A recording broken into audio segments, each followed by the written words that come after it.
Debate, Uncut and After Show. I'm your host Nathan Oakley, and if you are new to this channel, or you've not done so already, then be sure to subscribe. Hit the bell notification icon and join button if you'd like to become a Nathan Oakley 1980 channel member and keep up to date with the Flat Earth debate. If you would like to support the channel, there is a super chat that runs alongside each of these shows while they premiere, and there's also a Ko-Fi, Patreon, crypto and thanks button in the info box below the video.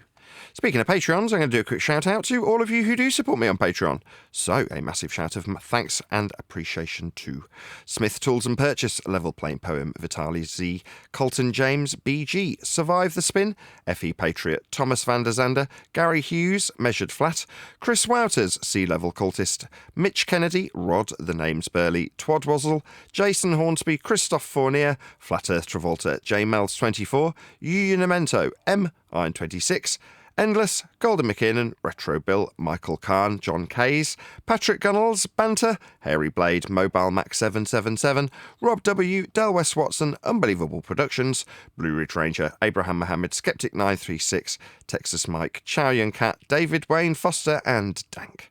So another massive thank you to all of you for supporting me on Patreon. Now I will hand over to whoever is in the Flat Earth Debate Discord server and G+, so you can enjoy their dulcet tones while I set up for today's live show. I just heard something interesting from Neil. Okay, that's one way to open. Hello. Hey, apparently they've had a grand council meeting and you have been permanently banned from politics. Yeah, I was aware of that last week. I wasn't. I didn't know that flat earthers gathered in mass at the religious institutions to denounce us. That's interesting. You didn't know what? Well, that they gathered in mass to denounce us. That's interesting. Gathered in mass to denounce us? I don't really understand what that means. What do you mean? That you were important enough to have a meeting about.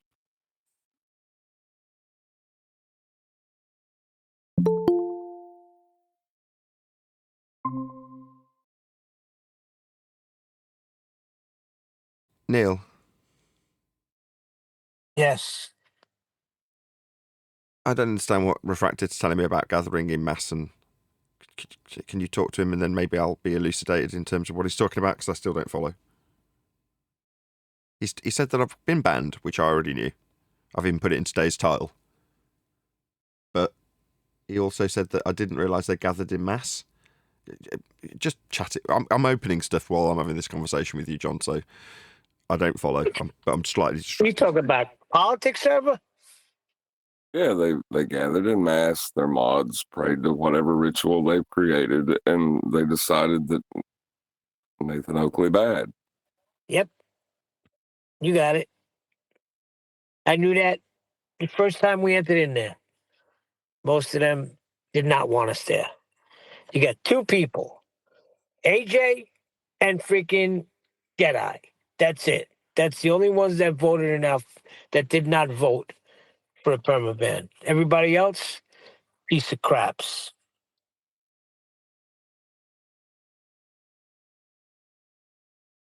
I think they just have a religious position that they exposed. No, they want to be able to talk crap. They want to be, you know what it is? They don't want to just end the argument. When Nathan comes in, he ends all arguments, and that's it. They don't want it. They want to go all around the block 10 times over. Like to hear themselves, QE says.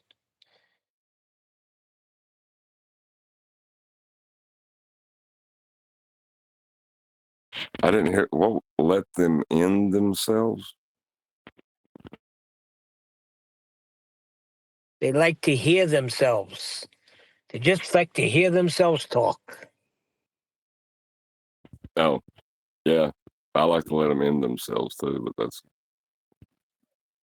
guess that was pretty good too.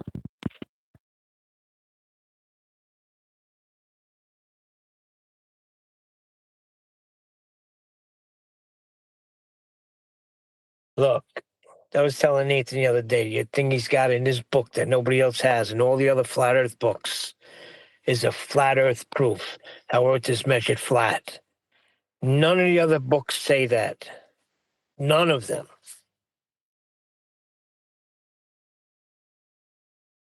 I mean, really, why would you? Why, that's not a contentious point. Nobody's ever argued against that, have they?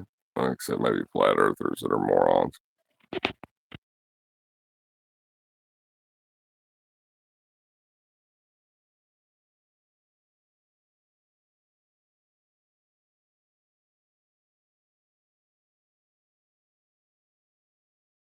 There's got to be a way to do this where, see, because I have to be watching my screen to see if any orders come in.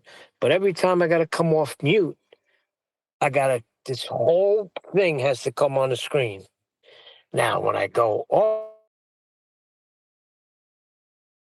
You're breaking up anyway, Neil. Anyway, I've got a new microphone in. It's a D590 from the 70s. Very, very pretty. Anyway, just wanted to put it on camera. where is it? I can't see it. Well, I'm just putting it on camera for my recording as opposed to for you. I suppose I could, I don't know how to do that. I can't make the camera go to two places at once, unfortunately. It's not that swanky, and I don't have two cameras. So my audience gets to see my D590 as it's just come in the post. There's something else I've got to open as well. But it's got a sintered bronze top on the top of it as a pop filter. And it just looks, I don't know, it just looks amazing. Nice. Very cool. I need to get an XLR put on the end of it, but it's very much a specialist mic. And it's going to need work. I knew that when I bought it. I don't think it's broken. I can't see any reason why it would. It's come out of a theatre that's been decommissioned, and they've just cut the wire. Oh, that's a bit ugly, but I'm pretty sure I can deal with that. Anywho, yeah, cool. On to the next. Well, Click OK can solder, right? Oh, absolutely. He's doing computers all day long. I've already asked him, so when I was buying it, I was like, because I couldn't see the cable. I didn't know at what point they'd cut the cable. And I was like, do you think I should buy this? Do you think we'll be able to get to the cable? And he's like, suck it and see, I guess.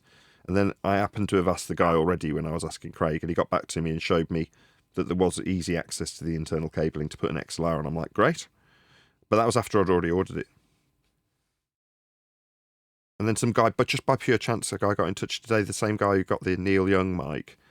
And he was like, oh, I was hoping to get a working vocal mic. It's not your fault. I just didn't check the advert thoroughly. I'm not normally using eBay. I was like, there's no worries. But what do you actually want to record? I asked him. And he told me he's like doing harmonica, and he showed me all of his beautiful harmonica mics, right? I'm like, oh, well, actually, I've ordered a harmonica mic, or what I was going to market as a harmonica mic. But it'll be here tomorrow. And then I told him a couple of others, and he's like, no, I actually want a vocal mic. So I'm like, oh, great, no worries. I've got this Beatles mic, I've got this ABBA mic, I've got this, I've got that. So I was telling him all the stuff I'd got, and he was showing me the stuff he's getting made. I love it. It's a community of nutters. Right, I'll wrap one more thing, right? So I bought a mic that's called the Finger, and another one called the Luna.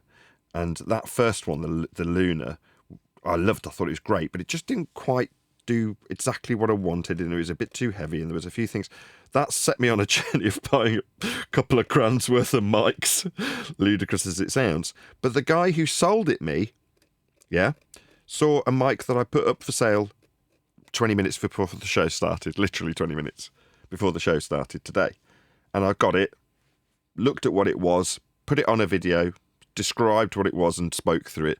And that guy who I bought the Luna and Finger off immediately got back in touch. Like, oh, if you've got any more like this, I'll have this in a heartbeat. I'm like, okay. I've literally, it's just arrived today. It's immediately out the door. So before the show started, I packed it up and sent it off to him. I'm like, I like this. There's a community of nutcases that just likes microphones. And like me, I was super excited to get that this morning. And he's obviously seen it and gone, yeah, I'll be super excited too. I'll buy it. And then I'll be super excited to play with it. But I only had it for about 20 minutes, which is always a bit gutting. But I mean, I'm glad it's sold. But just weird. Community of nutters buying microphones. I'm done. I'm happy. Happy your side gig is doing great. But since that $107 order, for me, it's been all freaking downhill.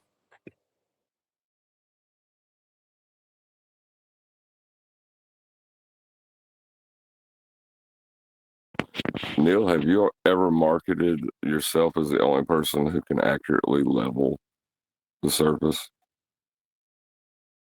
Yeah, Yeah, don't you know want what I'm that talking shit. about. Proof. There's a couple of projects that I see going on here that I have to make my way down early in the morning and see who's doing what, and maybe I can worm myself in. But the thing is, I can't lose a day where I don't make at least $200. So I don't know. It'll be fine. I'm not worrying about it no more. The Bible's clear. It says, "Do not worry about these things, because you cannot gain an inch to your stature."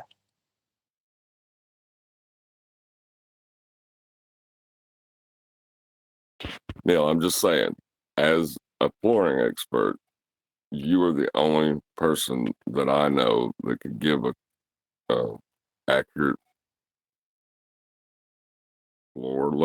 that's level. Well, it's really not true though, because you got self-leveling companies all over. It's Oh yeah, not hard. are they flat earthers? Oh, you mean use my flat earth status as a? I don't Yeah, know. if they're curving your floor, they ain't making it level, are they now? It's true. They don't realize, but they that's their narrative, right? You're not actually making the floor flat. You're making it curved. The pier's flat. I've got a whole box of mics that are from the 60s and 70s that all use DIN, and I've bought them all sort of periodically, and they've all just arrived at once. All of these DIN microphones that I've got. Just showing my audience, I'm on camera again. But these ones are all in need of adapters that I've ordered from China, and they're winging their way up, or maybe on a boat or whatever. But speculatively, I've got a whole bunch of them that I can adapt and test that are in the wings waiting to go on. One of them is like really heavy and tiny and square. I don't know what it is about the crappier ones, but I like the crappier ones, and I'll tell you why in a sec. Right? I do know what I like about them. So the older and crappier they are, or in fact, in England, the more degraded they are. So we have quite high moisture levels, as I well know. I've had to buy a dehumidifier to get rid of mould, because we have very high humidity. We're sealing all the moisture into the buildings to keep the heat in, right? Well, that kills microphones because they are the coldest thing, and they just have the water condense on them, and then they die, right? But there's somewhere in between being new, and in the case of these things, they when they were new, they weren't that expensive, and now somewhere in between, they're halfway dying, right? They're on that entropic process of death. Yeah, but they'll reach a point somewhere along that journey where they sound truly unique, right? So for instance, yesterday we were doing the kit microphone. That mic was not designed to sound like that, right? There's just no way on God's green earth someone's made that mic sound like that. That's just what those mics sound like after 30, 40 years of deterioration. Yeah? And they all sound slightly different as well in their journey of deterioration. So I like the ones that are older because they will be more coloured. And when you're trying to flog it, it's like, what have you got? Will these ever stand up to scrutiny when it comes to putting up against a decent mic from now? No. Something from China for a few quid can outperform them easily. Right, so what do they have to offer? A colour that is not achievable through any other means. So suddenly they're more unique when you look at them in that way. So I'm quite excited for these and the ones that are coming with adapters. Just show them on camera again, because one just came in the post. There's a whole bunch of them. Some of them were in that box full of mics that I said I'd got and I was all excited about. But these are all the ones that need testing, and there's a few more that are on the way. Anyway, there we go. But when you say color, Nathan, do you literally mean color, or color means something else? Well, hello. Colour means distortion. In audio terms, anything that isn't linear and perfectly flat from 1 hertz all the way to, say, 40,000 hertz. If it's linear, then it's perfect, right? Any deviation from that in about 4 different categories is colouring the sound.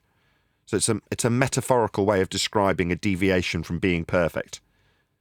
Not just perfect in frequency, perfect in phase, perfect in... There's a whole bunch of things. Distortion, basically. So these mics, because they're crap, distort the sound. But that's all any mic has compared to another mic. How does it distort the sound? Yeah? Yeah, It distorts it from a kind of plane of get reference. it. From a linear plane of reference, that's correct. Well, that's not strictly inaccurate. What you're deviating from in that colour that you're asking about is a deviation from a from a horizontal plane. If you want to, it's not a plane; it's a line describing the frequency response, but it's still flat. So yes. Yeah, but that line is flat and straight. Yeah, if you describe how from 0 to 20 kilohertz, or from 20 to 20, say 20 hertz to 20 kilohertz, that could be represented on a graph with the axis being frequency as flat. But it's meaningless in our subject, so what? They call that a flat frequency response, don't they? Other than it being flat on the graph for that description, which is all metaphors and mathematical similes to the actual thing it's analogous to in real terms. I mean, what we're talking about, the rate that a load of particles move through the air towards your ear, it's like that's not comparable to 20 to 20,000 on a graph. You know, these are conventions that don't translate. They certainly don't translate into an Earth that's flat. Sorry, Neil. Well, when you flatline, you're dead. How do they read that chart when your heart's beating? It's not from a curved line, is it? So we've gone from flat Earth to frequency response to now cardiographic response. My God, Neil, you're all over the place. Yeah, because No, I'm thinking Neil, it all starts in flat. The chart, doop, doop. Yeah, but it starts on a flat line. Yes, it needs a plane of But yeah. reference. Yes, the plane of reference must be with respect to reality. And yes, we do experience a plane. None So of now those to are deviate actually from the topic, I would like to say that I'm going to miss those Freaky Fridays. We are not on 24/7 Discord today. I was just there, but realized that something Whoa. Hold on, I've unfortunate got some happened violins. last I'll just Friday. cue them up. They don't want us there, Flat Arthur. They voted against us, a unanimous. 11 out of 13 mods voted us out. The heck with them. And even I just got rebuffed because I have been following Nathan for the past week, and I learned that he's willing to profusely apologize in case someone was actually hurt by his words and his statement. But when I put that to the panel over there, to the moderators, they said that that's between us and Nathan to consider. You keep out of it. So I said, all right, I'm a petty Indian guy. Did you ask him that? Did you say, is it because I'm Indian? Nah. I don't mind. I have to work within these confines, right? I knew what the rules were, and I chose to break them anyway. That sort of flagrant bit, is it flagrant? Flagrant? Yeah, flagrant. That sort of flagrant behaviour is something that they don't want in their server, and I don't blame them. So I have to take it on the chin. I have to understand that I've broken the rules. I have. So why wouldn't they universally? Why wouldn't the flat earthers also side with their, Hold internally? on a second. Nathan, we understand that. But a permanent, without warning, without somebody coming in and say, hey, like they did before, hey, Nathan, we can't say that. Nothing. Just goodbye. And that tells me one thing. They never wanted us there in the first place. And, yeah, all true, and. So I should have been more careful. That's my fault also. Oh, come on, stop it. No, I was playing with fire. I had a privilege to be in an arena that they didn't want me in. They welcomed me and I abused it. Neil, you need to take stuff in your stride, mate. This is my fault. And yours slightly.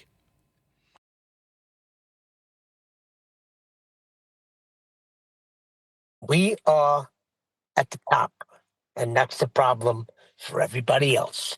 They can code it however they want to code it and say you did this and broke that, so you can't come here no more. They can do whatever they want to do, but we know what's going on. No, but Neil, standards. I actually appreciated them on the standards because while I was there in those 5 minutes, some Glober came and he was not allowed to talk because he was talking shit.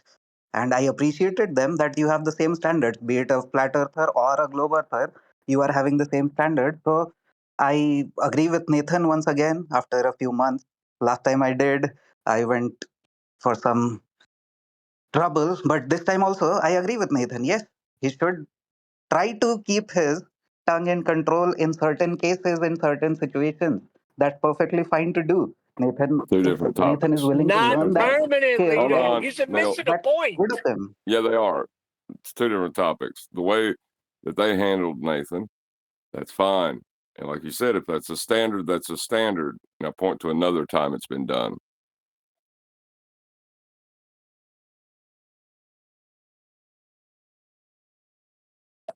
It's the Perma ban that pisses me off. That tells me something. Well, no, I'm all for the standard, right? Like we can all agree that it's a reasonable standard. Where else have they used that, utilized that standard ever? I think he's on the But show, from but you know Nathan's what's going on standpoint, here. Nathan does. Oh, crap. But if you look at it from Nathan's standpoint, he does follow YouTube's terms of service, right?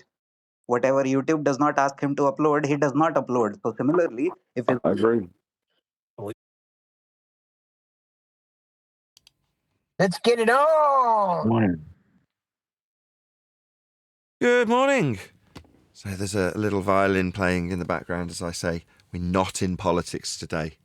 So we have been permanently banned from politics Discord server. So it is with a heavy heart that we will not be continuing our attendance there. Now, in all fairness, we had ultimately served our goal there, and moving into the new year, initially we were seeking reasons to stay. So from that perspective, and if you suggest he's just finding excuses after being banned, that's absolutely correct. I am just justifying it. That is not untrue. However, it is also true that we were genuinely, literally looking for reasons to stay in there after, I don't know, having a good run would be putting it mildly. Now, after the fact, we're being told nobody wanted you there. Now, we knew that, I knew that, and therefore I potentially should have been a lot more careful, given that quite frequently I'd have to extend the facts that I was there, not under duress or under, their duress of having me there, but you know what I mean, weren't necessarily 100% welcome, and we can pretty much find out by the rumblings of the background voting that's been done. If I'm honest, when I heard that, I'm like, vote? About me? I was flattered. Okay, fair enough. That's what I said. That's what I said. I said, wow, they've gathered in mass. Oh, now I get it. Oh, now I see what you were saying in the pre-show. Yeah, the fact that they've got together to even discuss it. Now, I mean, admittedly, I shouldn't be shocked. I'm having a weekly show that's organised event by them, so fine. But on the other hand, I just think of people that I would ban, and I'd just be like, what's that? You've put me on mute on my own show? I'll just ban this dickhead. That would be my attitude. Not, should we gather together? We are here summoned as one to discuss the fate of one Nathan Oakley. How say you? No, I still thank him. You know what, Nathan? Go ahead. You know what, Nathan? The conversation today that I was there expecting that you would also be there because I forgot that you got perma banned. So the conversation started because Crit, the moderator over there, was reprimanding a globe earther that you can't expect to come here and run the show. And I responded by saying, isn't that exactly what Nathan Oakley used to do every Friday before that? So that's how it started. And I did not catch it live last Friday, but I learned later that you got banned and muted on your own show. That's Yeah, well, that's amazing. exactly it. So it's a balance. It's no is the answer to your question as far as they are concerned. Am I running the show? No, I'm running my show, and I'm privileged to be in their server under their rules, their moderation, and their guidance. So no, absolutely not. But that was made occasionally clear when I'm chastising a baller and saying, "You will be removed if you do not respond," and then pointing out immediately afterwards, "Actually, I've got absolutely no control in this server. I am also a guest," would be often disclaimed by me because there's an impression that I'm in control of the server. I'm not. Partially, that's the reason for being there. It's not my server. I mean, this isn't either. But people have actually forgotten that and still say, "Oh, well, you've got the ability to mute people in that server." Yes, I have. Well, not so in politics, past tense. But I was just about to say, one last point. I still thank them. I am so grateful that they've had me there. That's why every week, right, when I would leave, I would profusely thank the moderation team and thank them for having us. That it still goes Yeah, they were without saying. rolling their freaking eyes when you were doing it, okay? Number one, they brought you in, they said, we'll allow you to do your show here, right? They set up a platform for it, and they wanted you not to be Nathan. What sense does that make? Look, they've got rules. I thank them all the same. I am still grateful. As much as you're saying they roll their eyes, you don't know that. Now, that may be the case, and I don't care if it was. My sincerity in their reaction to it is irrelevant. My sincerity is all that matters in this instance. That's all I can control. I am sincerely grateful for our attendance at Politics. Now, had at the end of 2024 our ways parted anyway, that is to say, we had stopped going in because we were like, no, well, our job here's done. We'll find somewhere else. We didn't find somewhere else, therefore we carried on hanging around to the point where we got banned and I got complacent. Well, I should really, openly and publicly apologise to them. I shouldn't be putting them in that position. That's not reasonable on their part to have to deal with me doing that in complete violation of their rules, which I was acutely aware of.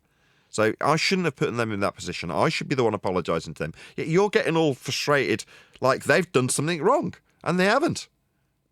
Do you tell people on your show not to swear? No, it's not. Do you tell people who are talking to you not to swear because it's the stream? Shut up, Omnivore. Nathan, You're not part of this conversation. You're a time waster. Well, part of the reason they're told not to swear is monetization, of course, but secondarily, it's a way to try to keep people calm. But I can tell anybody I want to not to do anything I want to in my house. I can do anything I want to in my house. Get it? Yeah, and I'm in my house in someone else's house, if you know what I mean. So you have to extend courtesy to your hosts, which they are, and have been exceptionally good hosts. I commend them for it. One of the reasons I've commended them is the same simultaneous reason I've been banned. So you can't have it both ways. You can't say, "Oh, you're such good moderators. You would, keep to the stringent rules so that everything's fair." Right, until it's applied to me, this isn't reasonable. It's unreasonable that it's a perma ban. Why is everybody missing my point? It's unreasonable that you're permanently banned. A couple of days, fine. Slap on the hand, Nathan, you don't do that. I get it. There's something deeper than this, and they use it for a freaking excuse. I got no use for them. I mean, I do tend to agree with Neil because when I got banned a few weeks ago for a few days, there was some mods in there saying, they're sick of the old repetitive flat earth proofs, the way that we're dealing with going on the front foot forward, So this is what I heard them say, and then I was banned for a few days. They like the conversation and talking about other stuff. They don't like the fact that we come in and chop people's heads off and say you can't use horizontal level, Earth's measured flat, and it's simple as that. Thank you very much, One Deck, because I was saying that earlier. They like to talk and hear themselves talk, and they don't want to end the argument. We were a direct freaking conflict to what they want to talk about there. It's because they can't. Brian was talking about this the other day, and it suddenly dawned on me that he's more right than he probably realises. So Brian laid out that there is an expectation laid upon us by our opponents, like Hayuku is here and that Omni guy, that when they find some gotcha that we have to concede to it. We have to be led by them to the point where we're shown to be wrong, stupid, whatever they're trying to achieve with some individual, rather than the high-level argument of Earth being measured flat. They want to make us as individuals look stupid, and they expect us to be led by them as they demonstrate that to our own audiences in this instance. Now, when the same is true in reverse, we lead them. They won't do that. They won't extend the same courtesy back. Yeah? There'll be long, protracted silences. They'll put you on your server mute so they don't have to locally listen to you while they try and take charge of the rest of the discussion in the server. Things like that. Absolutely disrespectful. Those sorts of behaviours when they're expecting you to be led by the hand and show some humility in the face of the point that they're making to you is never extended back, ever. In fact, the only reason they're doing that is so they can project their pain directly onto you and have you be the one who has to have that humility rather than them. So when the scenario's reversed and they are put in a position where they should show humility, they do not. Which is why people like Huka, people like Omnivore, they're not worth our time. These people are wankers. Well, if you entertain absurdity long enough, like if you just sit there and put statements of fact into what-if scenarios, you will eventually create a world that has no resemblance to reality. Nathan, we're all alone. Okay, it says, I miss Sleeping Warrior. Right, I love this flat earth attitude, and it is unique to flat earth. One of the few things that's unique. Maybe it isn't, but it seems like it is. This idea that when somebody disappears temporarily from YouTube, that they're basically dead. You need to be in mourning for them. Right, I spoke to Sleeping Warrior about a week ago about boring house-related stuff. But nevertheless, he's not dead. He hasn't disappeared. He's just doing other stuff, right? He's not a YouTuber, right? Most of the people who got all excited about Flat Earth from 10 years ago till now and did make YouTube videos was because they were compelled to make YouTube videos rather than being videographers.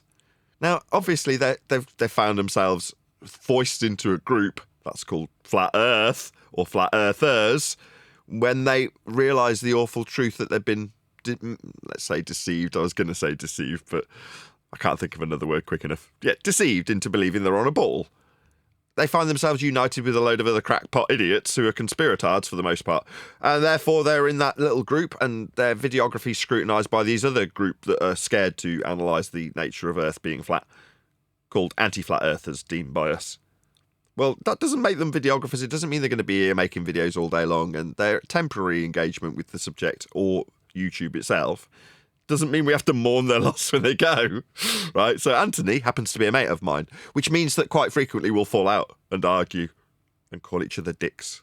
But that's in a kind of mate way that mates do fall out. But he'll reappear. I'm sure I've seen him over on Flatzoids, and I'm like, dickhead, on his show, not mine. Yeah, he won't come to you, though. I'll Yeah, tell he you will. what, he is freaking stubborn. He's stubborn. He's worse than I am. But that's okay. That's part of Anthony's charm.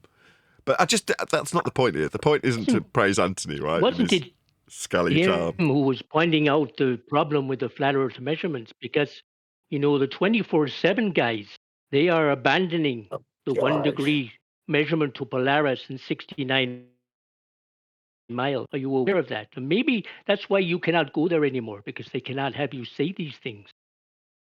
Right, you're talking about what people do with the flat Earth measurements, right? Immediate silence. I love it. Yeah, this is what I was talking about. So only 25 seconds ago, I pointed out that they're expecting a concession from me about what people in 24/7 will do and whether or not I'm concerned about what those people will do in light of how people deal with these flat Earth only measurements. And I've put that back to him. We've got a stony silence, haven't we? So no humility, and now he's disappeared. Literally. So I don't care. I wouldn't care if I was the last man standing, Kayuka. I know Earth's measured flat, and it is.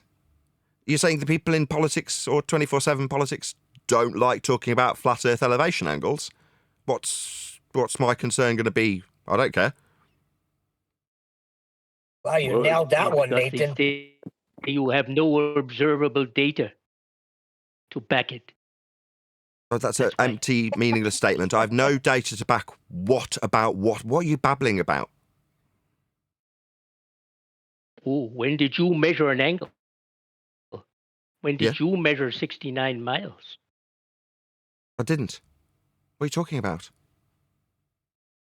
Who What did are you, a that? freaking owl? Who? Yeah, Nathan, did you ever No count $1 observable million? data. Come on. And if you didn't count $1 million, does that mean $1 Present your million data. doesn't exist? No, I've never counted $1 million, John. Does that mean that such a quantity doesn't exist if I haven't counted it? Good analogy. That is what Ayuka is proposing.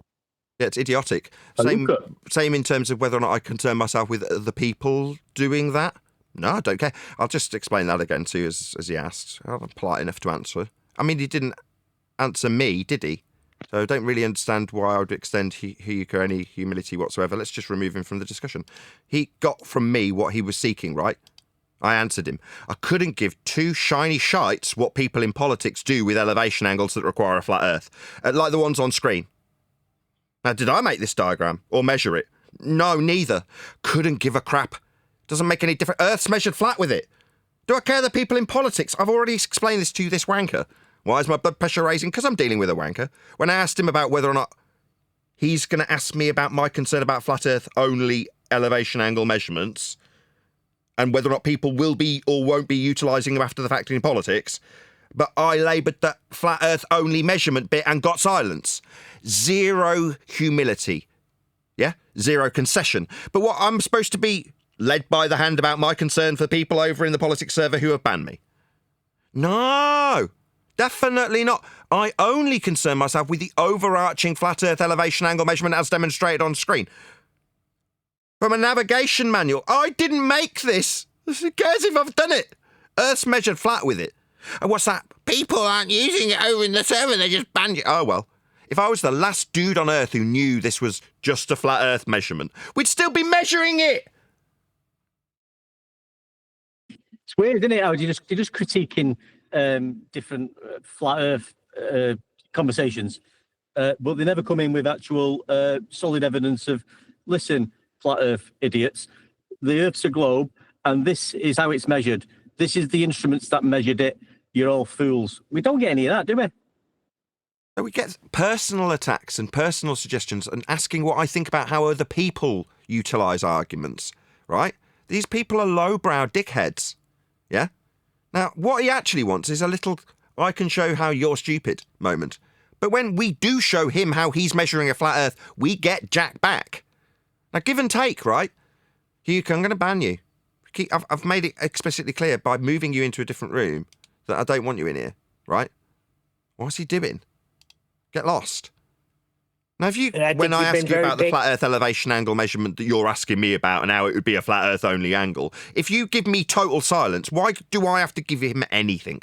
And I won't. From this point forth, I know how to win. Right? Within seconds of that discussion opening, I'd won. Because he's asking me about how a flat Earth angle's going to be perceived by other people in a different server. So when I go, how that flat Earth angle will or won't get used, here's another one on screen. Flat Earth elevation angle measurement to a star. From a navigation manual. I didn't make this. I haven't measured one either. Sorry, does that mean it's not a flat Earth only elevation angle measurement that's absolutely unequivocally required for him to ask me about how other people will or won't be using it at 1 degree to Polaris? Off a flat Earth that he ain't conceding, I got total silence from him. Yes, because I win immediately. Yeah? So what have they got? Oh, well, let's talk about how you got banned. Let's talk about whether or not you can concede that they won't use your arguments anymore. I couldn't care less. I know Earth's flat. I can demonstrate it easily. And when I do I get anything back from my opponent? No, I get stony silence. That's what I get. So why am I going to give you anything? I'm not. I'll remove you immediately for being a disingenuous prick. Further to that, you use their words to prove that it's flat. Their measurements to prove it's flat. They don't like that. No, but Nathan didn't do it personally, so it's not good. I like that analogy with the $1 million. They're a bunch of fools. And you've been very patient with Hyuka. Perma banned his ass. Yeah. Why? We're not getting a reasonable back and forth with these people. They expect concessions from us. Brian summed it up perfectly. Okay. You expect me to go on coward knee and offer up my cup, my cap in hand apology when you perceive something presumably majoring on the minors that I've got wrong. I've got a cap in hand apologise for it to you dicks who give me absolutely nothing when I prove Earth's flat with your own words. Are you going to say, oh, yeah, I will need a flat Earth flat? No, we get stony silence, but an expectation that some minor that they're majoring on has to be conceded with me crying about it. No, dickheads. I'm just going to remove you immediately. If you can't cope with having to concede something, then you're not worthy of discussion with us. Have some bleeding humility. Brian, the guy who pointed this out, whenever he gets something wrong, he's immediately on it like flies on the proverbial, admitting it, showing that he can admit to it, highlighting that he has got it wrong, and he can just admit to it. Do they give us that? Yeah, that just happened with Omnivore last week. Brian admitted where he was wrong. But they can't admit when they're wrong. Yeah, in this case, I'm being asked about whether or not people in a server will or will not use elevation angles. Look, on screen now, we've got how they're measured, elevation angles as defined and used for navigating and building and surveying and charting. All of these things rely on this measurement. And it's with respect to a GP at 90 degrees to your position. It's a flat earth prerequisite. Do I give a toss whether or not people in politics use it? Oh, right, what he's saying is, I'm winning the consensus battle. They're not using your flat earth prerequisite. Oh, that's a shame. Yeah, that was the whole purpose of me going over there. Oh, is it joy for you, a happy day moment, because the consensus is swinging back in terms of it's almost at 100% again? It wouldn't matter if I was the last man on Earth and I knew Earth was flat and nobody else recognised that this angle on screen now can never come from a curved surface. And it's utilised, in practical terms, on Earth's surface, daily. So do I give a crap if you say, oh, they're not using it? No, they're not trying to save their lives at sea, though, are they? Over in politics server. They're not charting the land, are they? Have they charted the land in politics? You're asking me if I'd done it. Are they out charting the land when they deny this process? Of course not. They're just a bunch of dicks denying elevation angles if that's the case. You hit it right in the head. If they were lost at sea, they better use it. Yeah, exactly. Oh, they're not using it while they're on politics server. Oh, that's a shame. Did they need to establish a GP? Ask me if I care. No. I do deeply care about my ban, though. I had to have counselling from my wife. She was consoling me yesterday. She was stroking my head. She said, I really, really, really miss your hair. No, she said something about politics, actually. I can't remember. Something like that. Anyways, we're all having fun. I'm going out for a curry with Craig tonight. I'm actually quite pleased about the fact we're not in politics, because sometimes it gets a bit stressful because it gets dry, doesn't it? We get there and we're like, over the last month or two, I've been saying, yeah, it might be the case that there's quite a few protracted silences in the live show because nobody wants to pipe up because they don't want to get their ass handed to them. Yeah? Second someone pipes up, they're having their ass handed to them with their own words that need a flat earth measurement immediately. So it was getting a bit stale, a bit like occasionally it used to get in this server. Like, what have we got? We've got Hayuka. Oh, what was it? Who. Bloody hell. These are the people. Yeah, he was imitating an owl.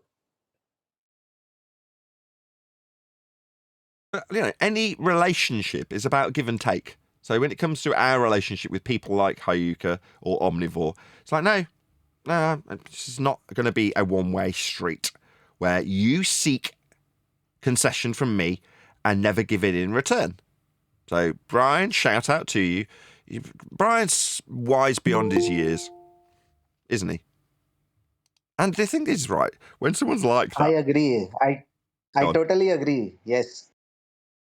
He often says, when he's... Oh, no, I'll be pinned down listening to him. I'm like, wow, this is absolutely profound.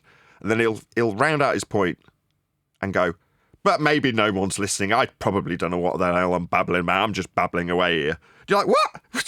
Suddenly you snap out of it and go, what are you talking about? That was absolutely profound. I was on the edge of my seat. He's like, oh, well, sometimes I'm just rambling about nonsense. You're like, what? Don't demean what you're saying, Brian. This is awesome. Anyway, sometimes genius doesn't recognise itself.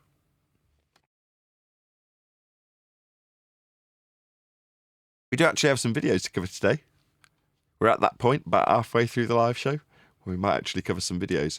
Now, I don't know how to react to the first one because I don't know what the sources are, right? When I get presented with something like I'm about to present to you, the audience, I would hope that whoever's presenting it to me backs up everything that's being suggested with primary source evidence and stone cold facts that I can verify easily myself. And you ain't going to get that here, right? That's not what we're going to get in a minute. So forewarned, right? That is not what we get. Okay. So we'll go through it and you'll get an idea of what I'm talking about almost immediately. This video is from Flat Out Truth. And he's covering Katy Perry. It's suggested that she's getting sued over the space hoax. Now, I'm not exactly Mr. Current Affairs, so if this is just common knowledge and I'm like, well, I'd probably have the same standard anyway, right? I haven't done any primary source studies on this particular claim. So, forewarned. Is that enough weasel words? Did I put enough disclaimers in there, lads? I think I've covered myself. No, can we have a few more? A few more? Yeah. These are not the words of our channel. Videos that we cover and critique aren't necessarily the views of Flat Earth Debate or any of its members or Nathan. Have you got a number I can call if I'm offended? No, and I can't think of something funny to put a 1-800 before on the spur of this particular moment. So, no. There is a P.O. box address, though. No, we won't do it. We won't do it. Turn of events more dramatic than a Hollywood sci-fi blockbuster. Jeff Bezos, billionaire founder of Amazon and space tourism frontman, has filed a jaw-dropping $50 million lawsuit against pop superstar Katy Perry. The reason? According to Bezos, Perry allegedly blew the lid off what was meant to be a tightly choreographed, PR-perfect space tourism stunt by opening the capsule from the inside, exposing the entire operation, and turning what was supposed to be a historic moment into an embarrassing media circus. The legal documents filed are nothing short of explosive. I mean, it just sounds like total garbage nonsense waffle, right? Like someone's just started a spurious, nonsensical rumour. It's like, if Katy Perry ever opened the door at 10 to the minus 17 tour and they'd all got sucked out into the sky vacuum, now that would have been terrible PR. And you could understand someone suing someone over that, right? But this notion that one of the actors in this charade is going to get sued for botching a door opening? I mean, come on. Has the videographer not watched Dave McKeegan? Bezos, through his legal team, claims that Perry violated direct instructions and internal protocol, effectively sabotaging the space capsule's grand reveal. In what Bezos describes as a devastating mistake, Perry opened the capsule hatch from the inside before Bezos could make his choreographed external appearance, exposing what he claims was a simulation environment meant solely for visual and promotional effect. To put it plainly, the Amazon founder is accusing Katy Perry of exposing the alleged truth behind a heavily publicized spaceflight. Anybody know about this garbage waffle? It just seems like made-up tripe to me. It seems like one of those, let's talk about how the lamppost works in Narnia. Yeah, exactly. True or not true, it's irrelevant. It's don't look at the right hand and what this purpose, what the purpose of this entire endeavour is. It's to just remind you that Earth's a ball flying through a sky vacuum. Because it fundamentally isn't, and that lie needs to constantly be reaffirmed in the mind's eye of the people being lied to about it. That it never left Earth. What was supposed to be Blue Origin's glittering moment, featuring Katy Perry as the surprise celebrity guest aboard the next-gen capsule, has... The other thing is, this works on a multitude of levels, right? Because let's say for the sake of argument that they do actually have the ability to send up these chicks or whoever to a reasonably high altitude, and they do get to, at the top of the arc of that path, that trajectory, experience for a few seconds the perceived weightlessness that, you know, travelling down as the capsule around you travels down at the same rate can be achieved in a parabolic manoeuvre, right? They've described it. So would it make sense if you obviously were acutely aware that lots of what you do in the claim to be sky vacuum isn't real and often does need fake footage to go alongside it, or indeed create it from scratch, would it not make sense to use some of the techniques to intentionally render some of the aspects of an actual trip up high? Let me explain. So the idea is you get all these chicks, you shove them in a rocket that will send them up. That is to say, everything they've said occurred does actually occur. They send them up relatively high, doesn't matter what altitude other than that measurement, if there was one, would be off a flat plane. But they send them up relatively high. The capsule comes back down, clonk, hits the ground, hopefully no spinal injuries, and they come out. Capsule opens from the inside and then gets closed, gets opened by Bezos, and then you have this rigmarole, right? Okay, so we're all up to date. But in between the actual real and could have just been filmed footage of them going up, they insert rendered CGI so that you're getting used to something that is genuinely real looking like the rendered version, because it is the rendered version, but you're told it's the real version. So it's the whole, it's real because it looks so fake. Well, real stuff might have fake stuff inserted so that when someone's like, don't be so stupid, it's not fake, and then they legitimately prove it with something that's of a standard that nobody could dispute.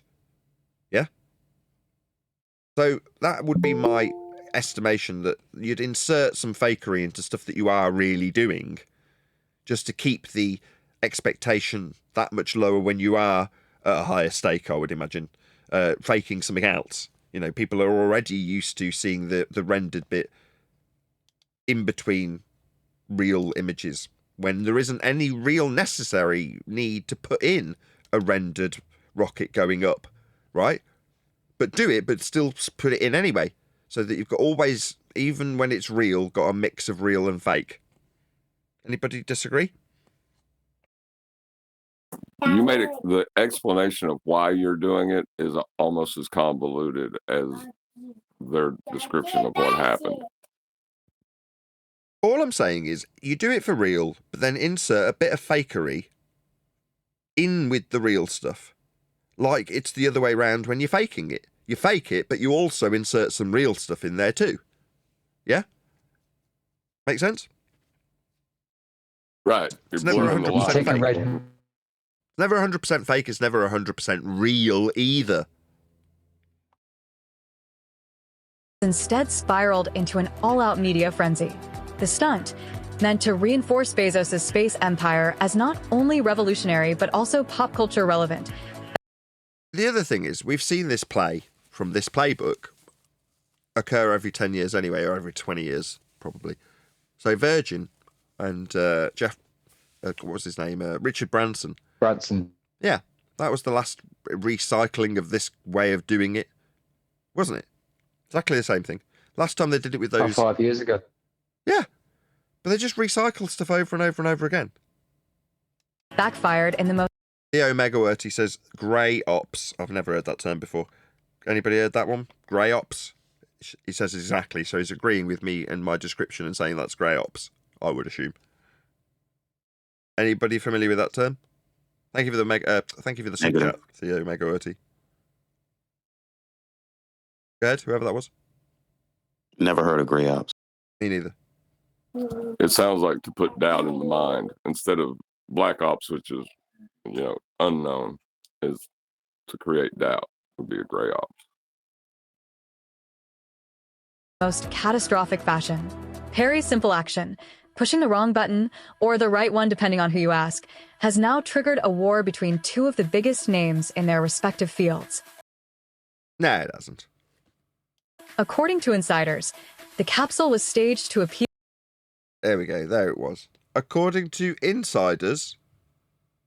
No, that won't do. Name the sources. Let's have the name. Exactly. According to who?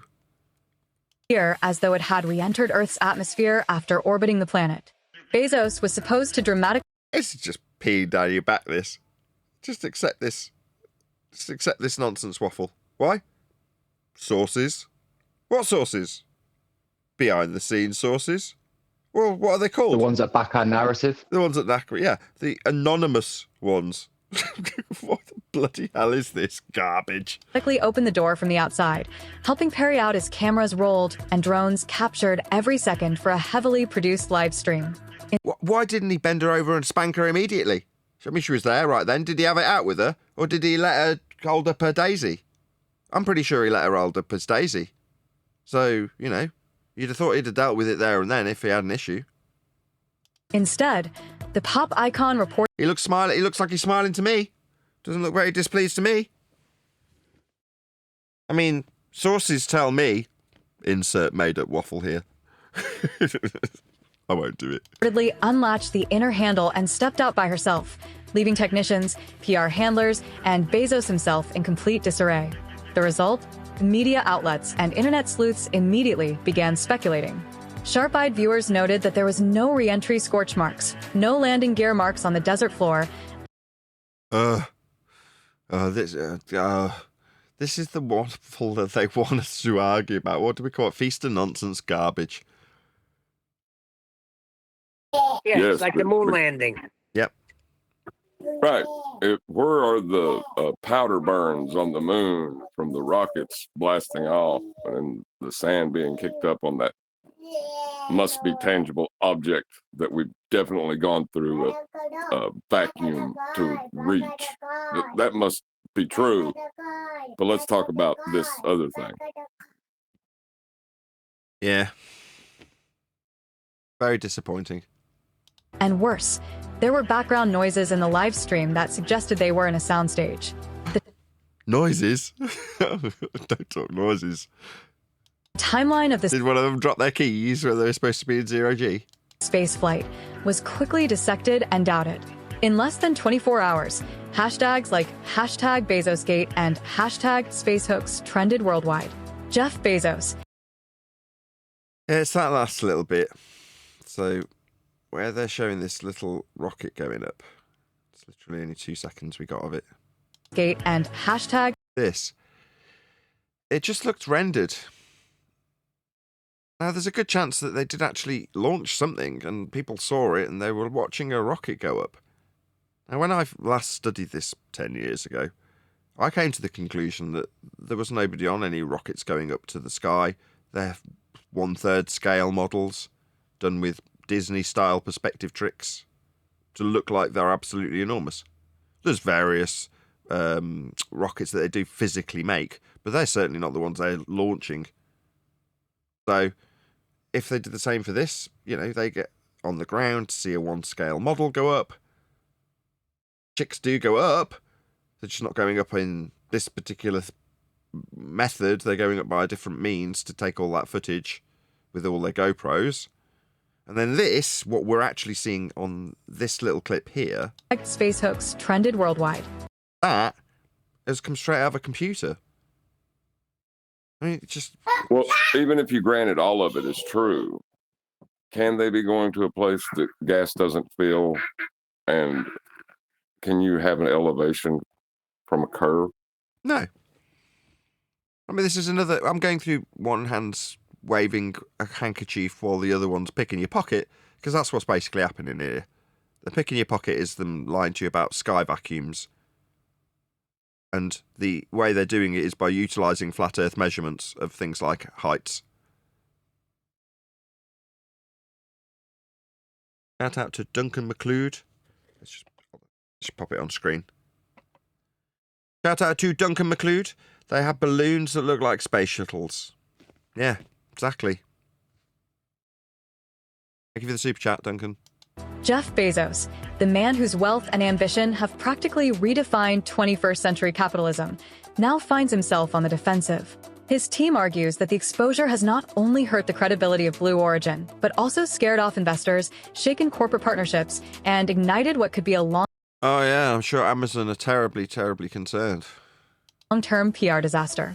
What a load of garbage. Who's made this stuff up? I mean, this is so cringe. Perry is reportedly lawyering up, and her camp may be preparing... Reportedly? Where are the reports? Let's see them. ...to countersue, alleging she was set up... Really? What's the case number? Has it been opened yet? What is she... this CGI narrator, what's she babbling about? I hate calling voiceovers done by AI she. It's like, ugh. ...up as a scapegoat for an already risky stunt that was bound to unravel. Risky?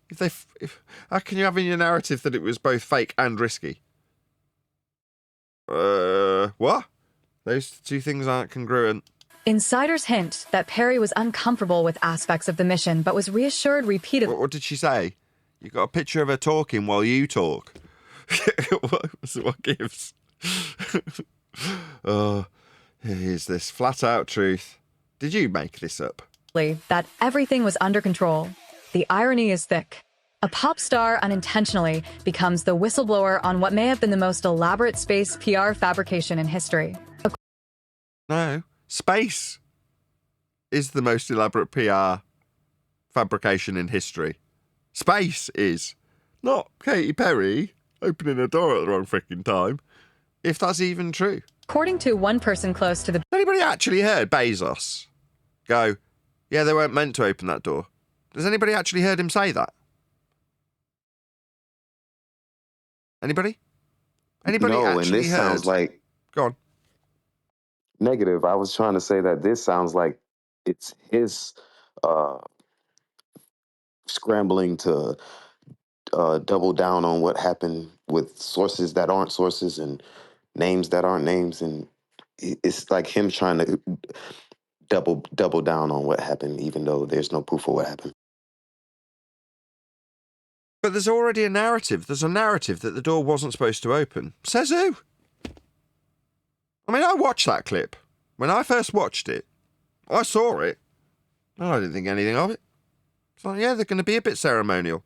Yeah, can you close it again so Bezos can open it? Yeah, all right. So what? I mean, the amount of stuff that I used to film, not me filming it most of the time, but that was for TV, and what comes across as perfectly benign, not really going to be in need of being contrived. Wrong. It's always contrived. Always. So, once you know that, when you see something like that, you're like, well, number one, at a much deeper level, it's contrived.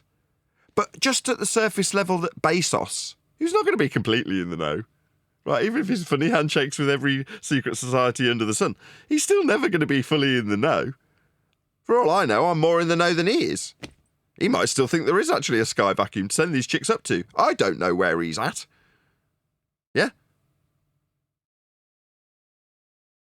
The billionaire. This lawsuit isn't just about recouping financial... What lawsuit? Did we get the number? ...losses. It's about sending a message to anyone who might disrupt the narrative. What message is being sent by what lawsuit that you haven't cited? Just making all of this up. She's not citing any of it. You don't just walk out of $1 billion simulation like it's a... $1 billion? Where did that number come from? ...stage tent, the source quipped. As legal analysts dive into the case, many are asking... Well, there's legal analysts diving into this case that we haven't got a case number for. What the hell? I mean, are people this dumb? Really? Is this what society... Are we being tested? Will people just swallow this? If I make something up and say words like... I already know the answer, but before I've even started this sentence, I should just change the word analysts to science. Science says... Insert utter garbage that has not been proven here. You know what I mean? Analysts says... Right. Where?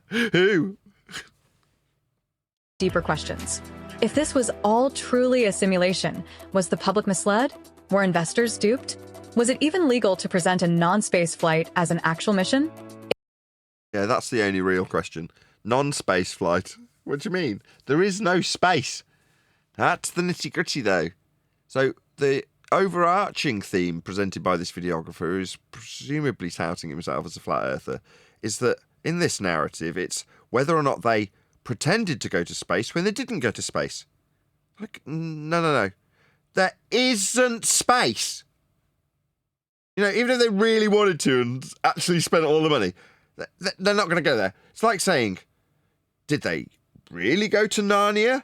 Was it only a pretend Narnia trip? They said they went to Narnia. Did they only go halfway through the wardrobe to Narnia? We need to discuss whether or not they did actually go to Narnia when they said they went to Narnia. Because they said they went to Narnia. We don't think they went to Narnia. We think Katy Perry exposed how that particular trip didn't actually go to Narnia. It's like, hello, there isn't a Narnia. What are you babbling about whether or not they did or didn't? So there I was isn't confused. one. I'm sorry, Nathan. Go ahead. This is a flat earther that made this content? Yeah. Oh. If Perry's move cracked open the door, literally and metaphorically, what else will come tumbling out? No, just literally. It was actually a door that opened. What, did she metaphorically open the door too? No, she literally did. It wasn't figuratively. Like, there was a door and it did open. The dust settles. Jeff Bezos is finding himself in a PR nightmare of... Really? PR nightmare? No, the only PR nightmare is the normies going, yeah, it looks really fake. That's it. That's all I've seen. And normies like my sister, my wife, you know, various family members who are like, nobody believes this. That's what they tell me either. They don't say I don't believe it. Right? I've heard several family members and friends tell me that they are reporting to me that the general public, by consensus, don't believe this. Now, even though I was quite weaselly, because I have to be, when I was asked, well, what do you think? Well, I don't think that they're being entirely honest with the full version of the events that are presented to us in the format that they're presenting them. Is words that I had to use, because I don't want a bleeding argument. I had microphones to list. You know what I mean? But then I get told promptly, no one's believing this. It's like, there's only me and you in the room, though. Now, I didn't say this to my family members. I'm not going to name and shame any of them either. Right? I'm collectively bundling them all together because they've all collectively, not individually, not collectively together at the same time, but individually, have told me this narrative that others don't believe it. And then they're ascribed. So the Facebook groups don't believe this. You're like, do you believe it? That's what I should have said, but like I say, I had microphones to listen and I do this all day long on Flat Earth Debate. That's what we do here, right? But that's the point, isn't it? The distinction between a flat earther, in very loose terms, right, in stereotype terms, is between a flat earther and an anti-flat earther, is one, me, will go, I don't believe this. An anti-flat earther will go, people on Facebook don't believe this. How do you explain this, Facebook group? Are you retarded? Ethereal third party I will now invent to cast my aspersions on them disbelieving this.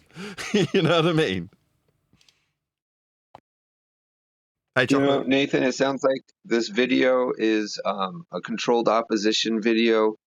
I mean, most people don't think it was real, that they went to space. They're trying to divert what they're talking about. Instead of saying space is fake, they're saying the space flight was fake, you know?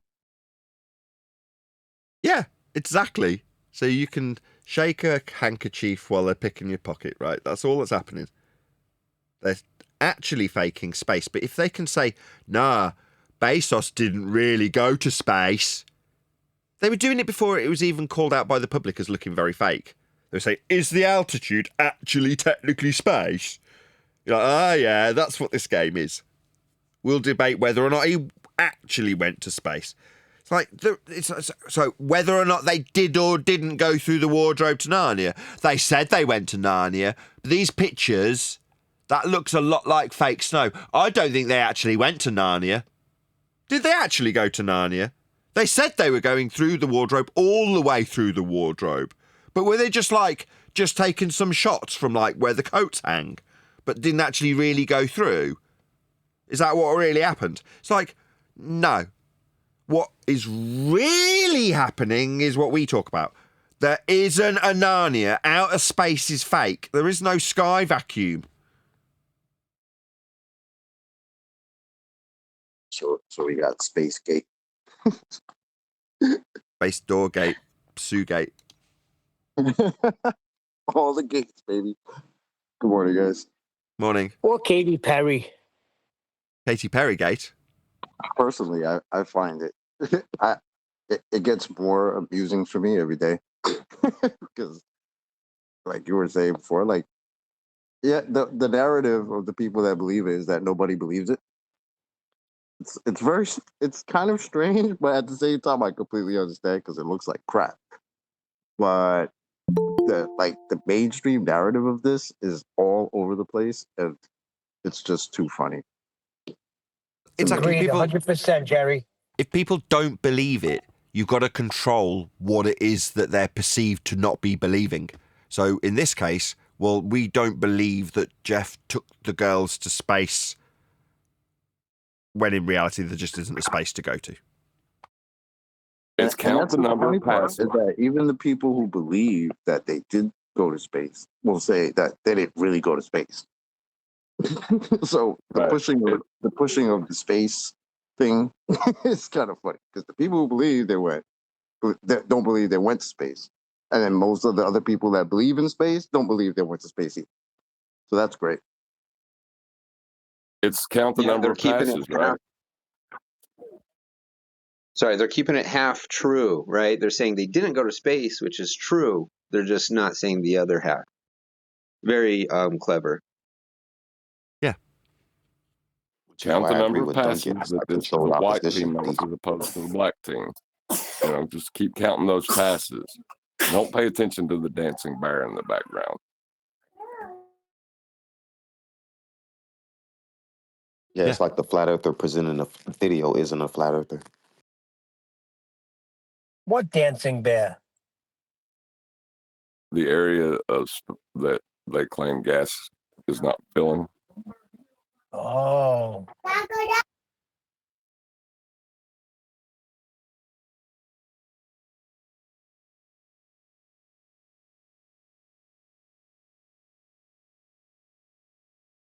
Oops. I thought I was off. Between that and... Oh, sorry. No, you go ahead. I spoiled my own moment. There's actually two dancing bears in this one. Well, I guess there's the dancing bear and then the curtain changing color, right? The dancing bear. In case the audience doesn't know what John's talking about, there's an exercise where you're asked to count one of two teams. There's a green team and a red team, say. And they say, pick a team, one or the other, green or red, and just count how many passes take place over the course of the next 60 seconds. Go. And then the clock counts down, and you'll pick team one and count how many passes there are. Then the clock ends, and they're like, right, okay, you got your number? You think, yeah, I've got my number, 25 passes. They go, did you notice the dancing bear? And you go, what? Did you notice the dancing bear? You go, what are you talking about? And then they show you the footage again and rewind it and show you that in the middle between the two groups that are passing the ball back between each other, a bear walks into shot, dances around, does a little jig, waves his bum at the camera, and then walks off again on the other side of the frame. While you're counting the passes, you didn't notice that there was a bear walking in and out of the shot. And you go, yeah, well, now next time I'd notice. Yeah, you wouldn't catch me out again. You're like, right, so you think you've spotted all there is to spot then? Yeah, now I know there's a bear going to be introduced. I'd know that next time. You go, okay, well, let's watch it again. So you watch it again. You're like, yeah, okay, I got it. I see the bear. You're like, okay, what colour was the set when the video started? And you look at the last frame of the set, which it's paused on, and it's blue. And you go, blue. And they rewind the video again and show you that the beginning of the shot was green in the background, and they faded the colours to blue towards the end of the video. And you go, you got me again. I just wasn't paying attention. Exactly. The second they used one was an area the gas isn't filling, a violation of natural law, and the second was the elevations they went. Were they with respect to a ball?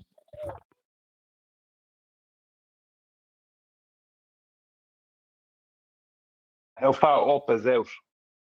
They don't have up. How far up is out? Is that what he said? Is that what you said, Brian? How far up is out? Yeah, how far up is out? You know, like they're kind of arguing about at what point in up becomes out. You know what I mean? You know, how I far need up to you have shave to my go head and before go you up a look out? mountain to answer that. Out a mountain. A Glober would say it happens at the same time and also doesn't happen at all.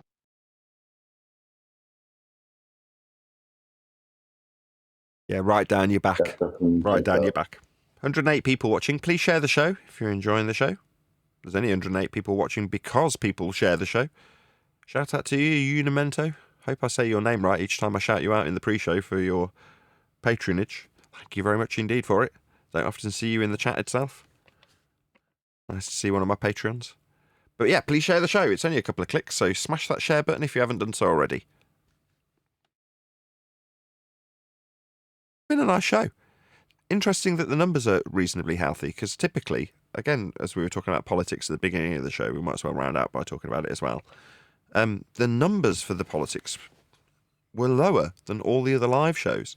Noteworthy. Do you remember? I would always mention how they're the least well-received shows. Yes, Nathan, we remember you saying that specifically. Well, it's good that you remember, because it's true. But whereas today, we're actually, we're not struggling to get up to 100. We were almost at 100 pretty much, in the first half of the show rather than the second half. And we've stayed well into 100 viewers and above since we've been live. Isn't that interesting? And Well, I've not noticed really, your blood because pressure's down too. My blood pressure's down. Yeah, in politics, they would raise your blood pressure with the retards that would come in. And you'd start swearing and flipping out and using words you shouldn't use. Yeah, but it was a free-for-all and it was once a week. It was something to look forward to. I'm going to miss it, I'll be honest. Yeah, Brian. yeah, well, people have enough of listening to stupid idiots with stupid questions. You know what I mean? If you've been a flat earther for a few years, you've dealt with the borders enough. You don't want to be dealing with, you've heard it all. Do you know what I mean? You've heard all the stupidity. You've heard all you're aware of all the tricks, all the nonsense. Like, the average person who doesn't even encounter it all the time would spot that there's obvious issues there. But then again, you getting angry at them and all the rest of it, like people are going to go, oh, I don't want to hear that. Don't want all that on my Friday. So they just don't want it, maybe, Yeah, fair enough.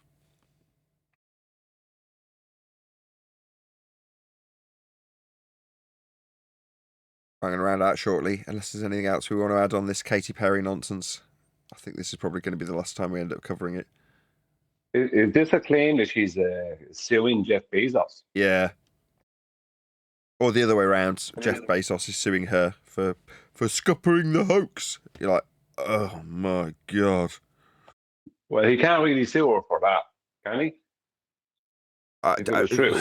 Let's talk about this. How does that gas lamp in the forecourt of Narnia work again? Brian, sources say. Now, who those sources are, we have not confirmed. Yeah. The whole thing could be, this whole garb about the lawsuit could be a joke, but oh no, I don't see, not at all. It's no joke. Financial analysts say it could be devastating. Well, I don't see how, if it was real, I don't see how he could sue her. Well, what could he do? It's all nonsense. He's creating the hoax. Unless she agreed. Did she agree to the hoax? If she did and she made a mistake, that doesn't mean anything. Oh, hold on. Can't sue her for that. Let me just check. I'm getting news that yes, she did. Sources say yes. I know, yeah, it's one of those, yeah. Supposed sources say, well, I get her. I'm not naive. I understand that. I'm trying to create a conversation around the possibilities. And you're pointing out where I'm being naive, but I'm not being naive. I totally understand that point. I'm just saying, would it be possible for him to sue her under the circumstance? Sources say. Let me say it to him. Where there's blame, there's a claim. Well, this is your Narnia correspondent. And it seems as if the White Queen is suing the 4 children from Earth, the princes and princesses of Narnia, for damages incurred during their reign. Well done. Exactly. Is it possible for Edmund to sue the White Witch? Has he got an actionable suit? I'm pretty sure where there's blame, there's a claim. I would suggest that Edmund's actually got a pretty good chance of winning. Anyway, shout out to us so far. It's a bit more correct to say space, open brackets, as we've been taught, close brackets, is fake, question mark, because the area above our heads is not fake. It's only the Narnia portion that is fake. Yeah, outer space, the sky vacuum at 10 to the minus 17, tall fake. Space is just length, breadth, and depth. So yeah, absolutely correct. Good super chat. Thank you very much indeed for it. But with that, I'm going to say if you are watching this on either Nathan Oakley 1980 or Nathan Oakley premiering streams, then stay tuned as there will be an after show to follow. Oh, I need to pause that recording. Where's my mouse gone? There it is. Not a whore her entire career. It's a guilty conscience, Brian, because he let Omni ad hom yesterday and didn't say anything. And when Omni ad hom Nathan, kicked up right a fuss. Yeah. Sources say. Yeah, sources say. I'm going to get a coffee. Yeah, you guys just don't understand, and I'm going to read your mind. That feels good, doesn't it? Oh, that would be an awesome court case, though, wouldn't it?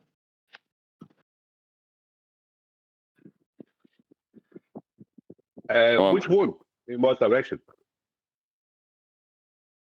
And is faking space quote unquote missions legal? That was one of the things in that video that was brought up. And so if they were adjudicating that, right, that means there'd be precedent whether it's legal or not. And secondarily, you'd have discovery. So Katy Perry side could do discovery, and during the process of discovery, they could put any number of fake documents or real documents out into the public eye, or both real and fake simultaneously to further the grayness. Yeah, it's like an information overload. Is that what you meant by gray op? Oh, it's half true, you know. It's half true, so that both sides, both the opposing and for side, have meat to latch onto for their arguments over the same event. So you can never really truly come to the truth of the matter, right? So it's an op where the real truth of the op isn't the op itself, and in the op is two prongs: the fake stuff and the real stuff. But the fake stuff isn't hidden, and neither is the real stuff hidden. It's both out there simultaneously competing against each other, and that way anybody who comes along can just take whatever side they want.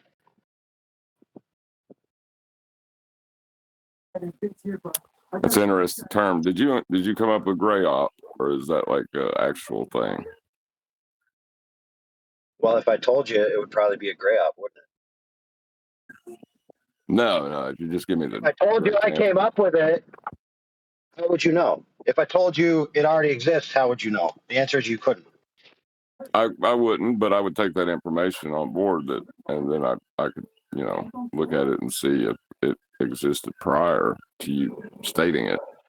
I mean, it's just categories. Like black ops, they're called black ops, right? Because they're secretive. It's not like anybody came up with the name. It's like, hey, let's do these ops and we'll call them black. Like a true black op, you don't hear about, right? It's completely secret. So the budget goes to a black budget. They then spend it without telling anyone what they spent it on. And then they execute missions without telling the public what they are. And the only reason the public ever finds out is, because they were sloppy or something. Whereas in a gray op, they're intentionally being sloppy.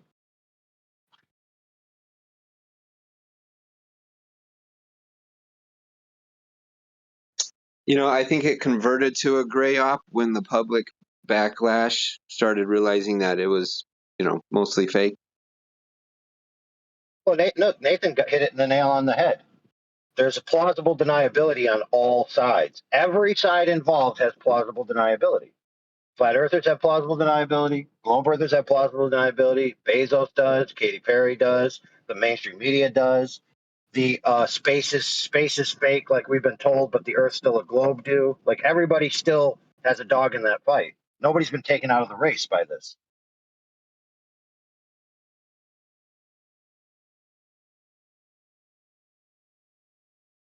They're just hiding the actual truth part. He said it to himself, like, part of the social phenomenon that's going on right now is people saying it's now socially acceptable to question space because not everyone believes it. I've had an epiphany. A space isn't this ubiquitous truth that I must be in lockstep and, get in line.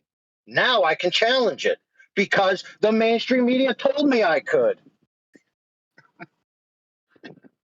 Yeah, but then that leads you down don't even a path understand. of destruction. Like, because length, breadth, and height exist, like the way that question's phrased is that intentional as well. What exactly did Katy Perry do? Like, I was only kind of half listening, but someone said something about her opening a door or like. Well, the accusation is that they had a scripted moment, right, which was intended to present a certain thing to the public. Katy Perry didn't follow the directions properly. Herself being a professional performer, right, hired for a job, right? You're a professional performer. I want you to do this performance. You fucked it up. You're going to cost my company money. That's real damages. So rest assured, friends, if that did happen, that is real. If it happened that they did the charade, Katy Perry was hired, she fucked up her side of the deal and cost Bezos money, like that's a real lawsuit. If he wants to pursue it was a big risk on Bezos' part. She used to be a performer. I think on a general day-to-day, run-of-the-mill sort of, what's it like to be Katy Perry? I think she's a plumber or a plasterer or something like that. Yeah, she hit. So you're saying she hit the wall? Bing bomb.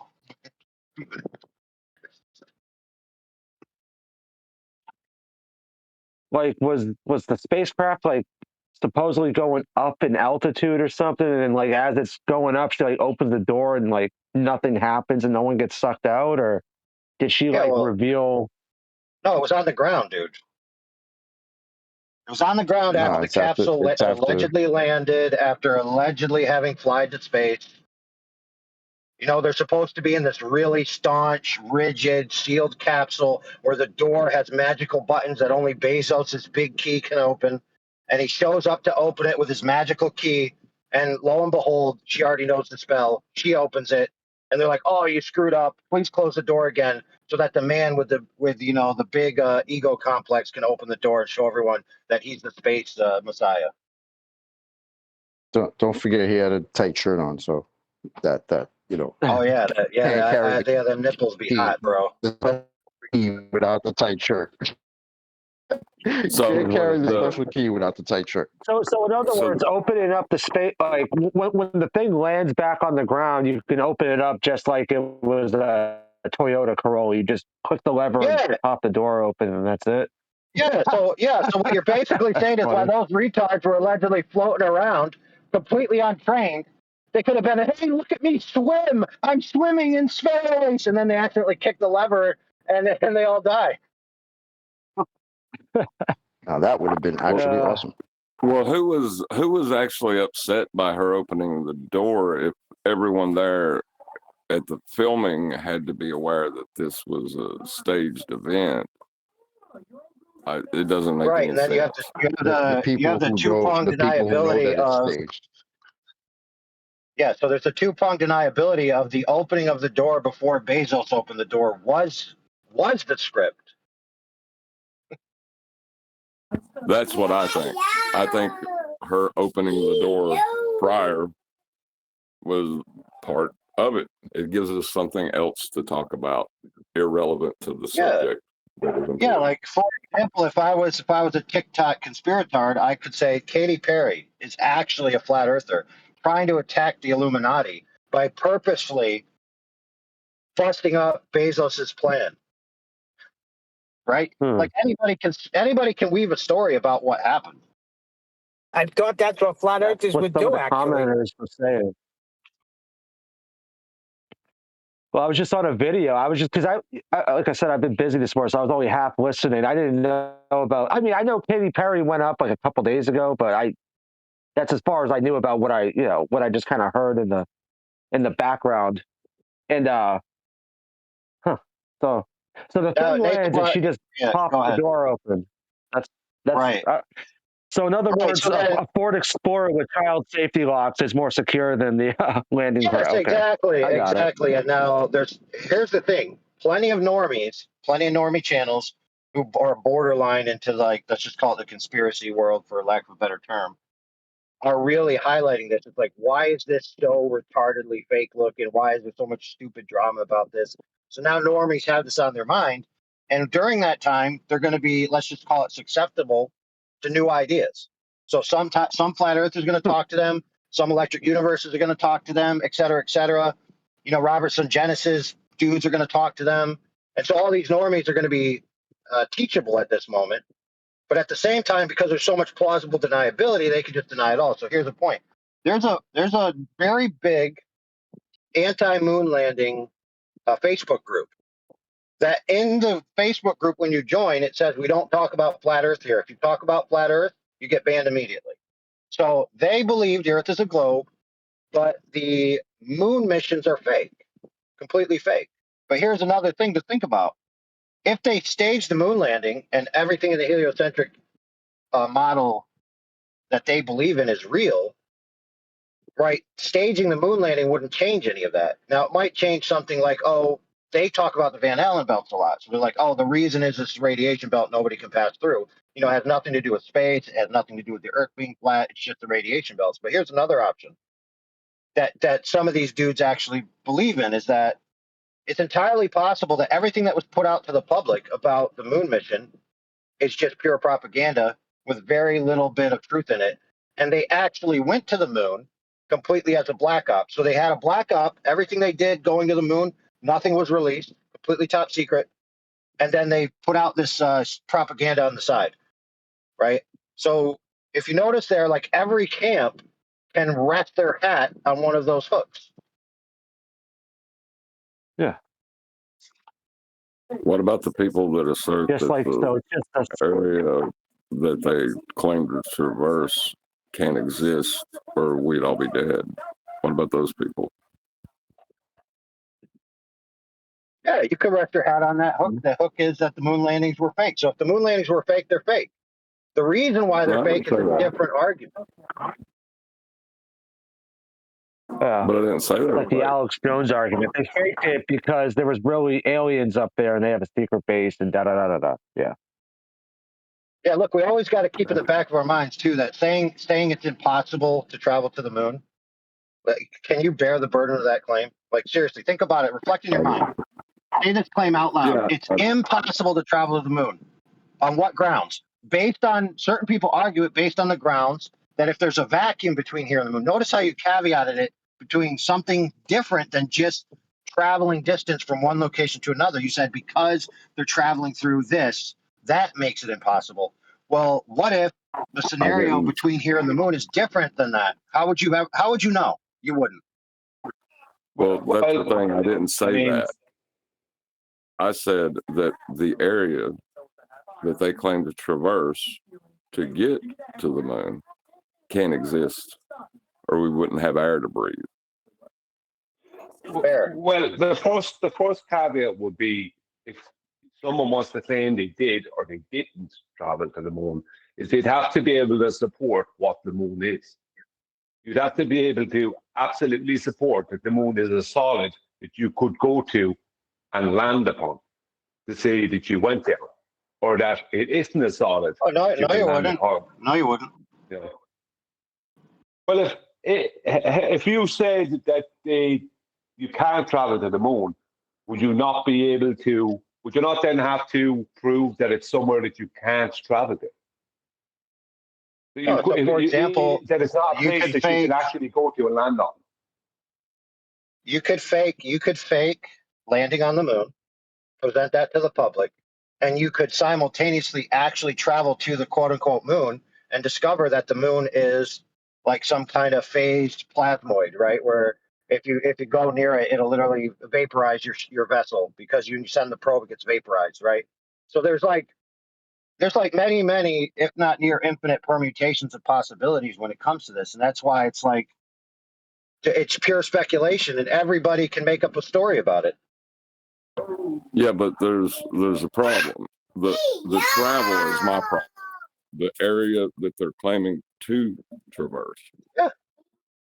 That's right. my So if problem. that area can't exist, so check this out. If that area can't exist in that manner, but yet they did travel to the moon, then what would that mean logically? It means that the nature of the space between here and the moon is just not what they told us, right? Which most of us already agree.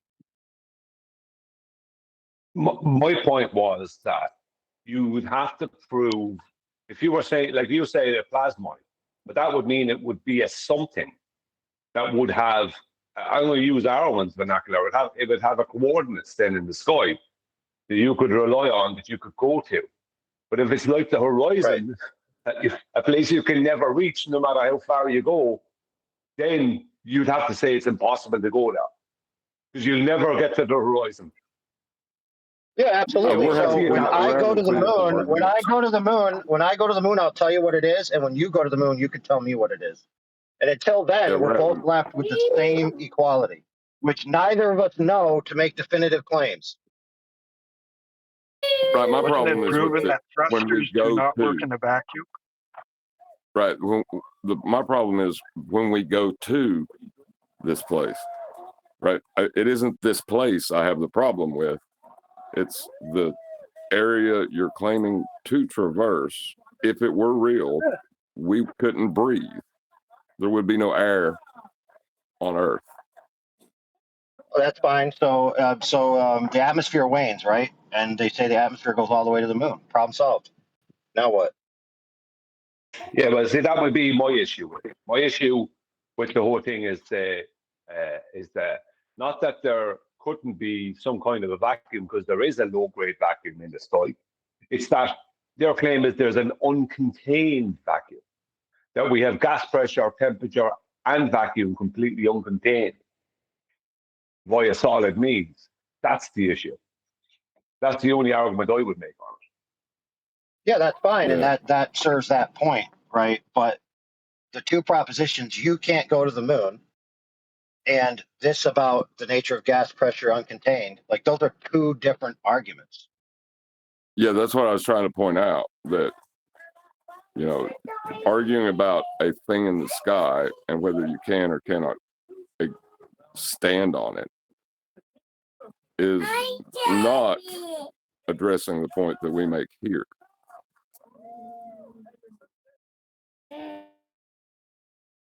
Rockets. Right. If you stand on the solid moon and take a photo of the quote unquote Earth, if you orbit the plasmoid moon and take a photo of the quote unquote Earth, if you find out that the moon is actually a projector with a Wizard of Oz behind it, and you take a picture from there of the quote unquote Earth, and that quote unquote Earth is a ball in those three photos, yet the Earth is flat when you're standing on it. Think about it. There's some ifs in there that really seem like a fallacious argument. If yeah, so for example, if you go through this area that gas is not filling to get to the moon, That doesn't make Why would I? sense. Yeah, but think about it. If I was a glober and the globe was my first truth I want to keep above all else. To be fair, most globers actually want to keep space. They don't want to keep the globe. Let's say the globe was the first order truth I want to keep above all else. You told me you can't go to the moon and take a photo of the Earth being a globe because it violates gas law because of the vacuum. I would just say, okay, there's no vacuum. There's an exotic media, inversely proportional to the density, causing the gas to stay towards the Earth away from the moon. So the cosmos, my ideas about the cosmos are a little off, but the Earth's still a globe. So how could you possibly arbitrate that? Well, it goes back to the same arbitration that it's always been. The actual surface of the actual structure of the Earth being flat. Right. Because space, as you would describe it, is always described with length, width, height, up, down, left, right. All those Cartesian planes that we describe it with respect to, that's space. Right. So just like taking a photo of an alleged globe from far away doesn't prove the Earth is a globe any more than it can supersede direct measurements. Proving that they can't take that photo doesn't prove the contrary wise either. Yeah, but the thing is, debunking the existence of heliocentric space is destroying the paradigm they build their worldview in. That may be true, but it wouldn't actually debunk that whether the Earth is a globe or not. Yeah, but the next time they hold up a pizza pie in a sky vacuum, they got a problem, don't they? Sure. And they could just solve that problem by, saying there's an exotic media. Problem solved. An exotic media. Yeah. So we know, let's just say for lack of a better term, we know everything that's within our accessible realm. And then there's this greater cosmos that's beyond our reach because we can't reach it for whatever reason. So we can't make definitive claims about it. So the globe side makes a bunch of definitive claims about it. Then flat earthers come along and say, no, your claims are wrong. Here's my definitive claims about something I can't possibly know as well. And so we have these two definitive claims competing against each other that neither of the camps know what they're talking about. Well, see, that's the thing. For me to deny or reject a claim you make, I don't need evidence. Like, that would be a burden of proof reversal.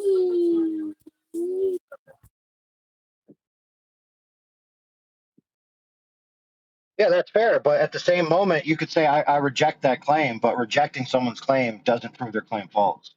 But them being rejected and not having offered any evidence doesn't prove their claim true either. So you have two people, neither of which believe each other's claims, and neither of which have the ability to prove their claims. And so you just have two people's opinions about things they can't possibly know.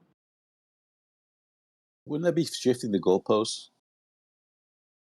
Because the their claim is always a on vacuum. the claimant. I don't have to prove their claim's false. That's not what I do. Right, and neither do they have to prove it to you that it's true for it to be true. So the two people shake hands and walk away. Neither of us believe each other. We're walking away from each other. So you don't have to prove a claim to be true for it to be held true? No, you don't have to prove a claim to be true for it to be true. Something can be true regardless of your ability to prove it or not. But you wouldn't know. So you'd basically be talking out your ass. Right. So they're talking out their ass. They've just admitted that to me now. Right, What do I and do the with that? Glovers, right, so let's say you could see that the Glovers making all these claims about space are talking out their ass. Well, on the contrary wise, there's plenty of flat earthers who are making definitive claims about the nature of what things are out there in the cosmos, and they don't know either. And they're talking out their ass with the equivalent vigor of being two sides of the same retard coin. I can agree to that. Yeah. And it's exemplified in this Katy Perry thing. Like, how many people on the globe side and the flat earth side are going to start making specious claims in regards to this event, and neither of them know jack shit what they're talking about?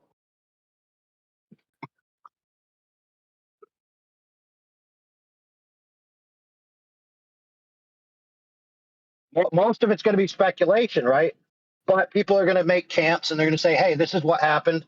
And if you don't agree with me and you say I'm going too far, then maybe me and you aren't friends, et cetera, et cetera. So I'll just fractionalize into this camp.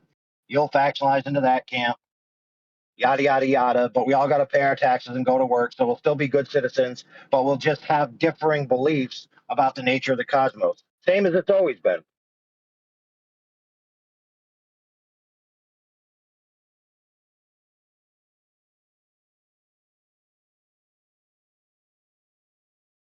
But in that fray, just like in the Matrix movies, right? Majority of the humanity is within the Matrix. They have no idea to the truth of anything.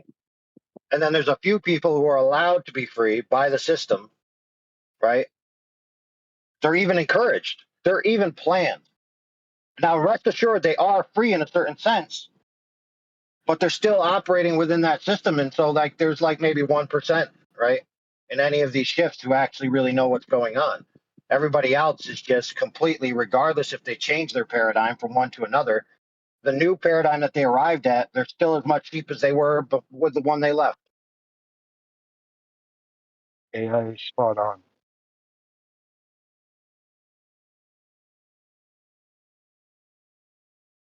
I don't disagree with that. No. All right, I got to go on mute. Oh, go ahead. But the thing is, when someone says, I'm going to travel through an area the gas is not filling, like moving the atmosphere up and away from Earth, it doesn't make any sense. Like, and then to add another medium. It solves the problem. It solves the problem 100%, dude. Completely defeats the argument. So to say I can't go to this location because there's a vacuum that violates natural law. Fine, it's no longer a vacuum. There, I solved it. Okay, so the moon is now above the Earth. Yeah, I'm just not seeing it. Okay, so look, a bird is above the Earth, correct? It's in a gaseous environment, correct? It's at a different barometric pressure than the bird that's on the ground, correct? It's no different. No, that's an agreement. The same. I don't know those things. Are you claiming to know them? And how do you know them? Right. So you'd say I don't know that the barometric pressure is different at altitude. Is that what you're saying? So I'm just making these claims out my ass. Right. Yeah. You don't know the pressure or elevation without it being with respect to something. So what is it? Right. Okay. So that's actually relevant to the point. I don't need it to be in respect. I said it wanes the further you are from the ground. Right. The higher you go, it wanes. That's a measurement.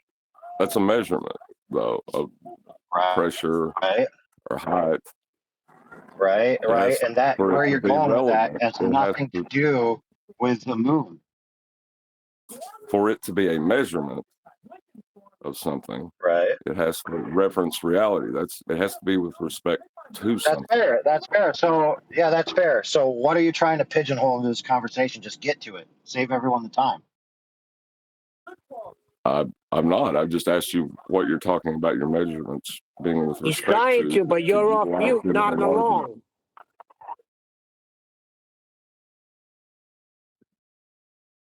I'm not pigeonholing anything. You're claiming measurements, and I'm trying to figure out what measurements are you talking about and how are they being measured?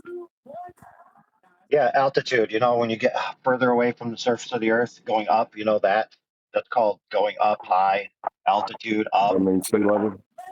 Yeah, up with respect to mean sea level. Yeah. And then what?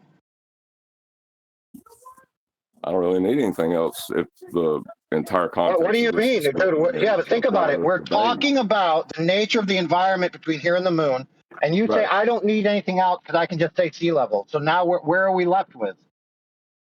I didn't invoke sea level. We're not talking about the environment between here and the moon anymore. You see how that works? You did. You did, not me. You invoked altitude. You invoked pressures with respect to sea level.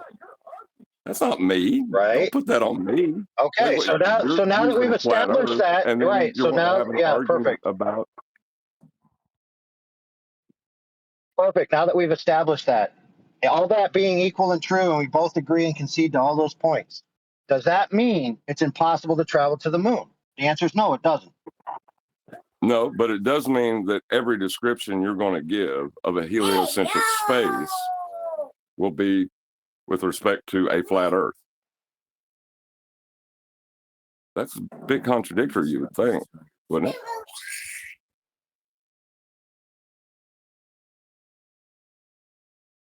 Look, it's one thing to say that these entailments that you come to violate something else over here, but you'd have to concede if somebody offered that to you, that thing that you just told me about the gas only prohibits the moon if it's actually a vacuum between here and the moon. And if I concede it's not a vacuum between here and the moon, then I haven't addressed anything other than it would be possible to travel to the moon. That's it.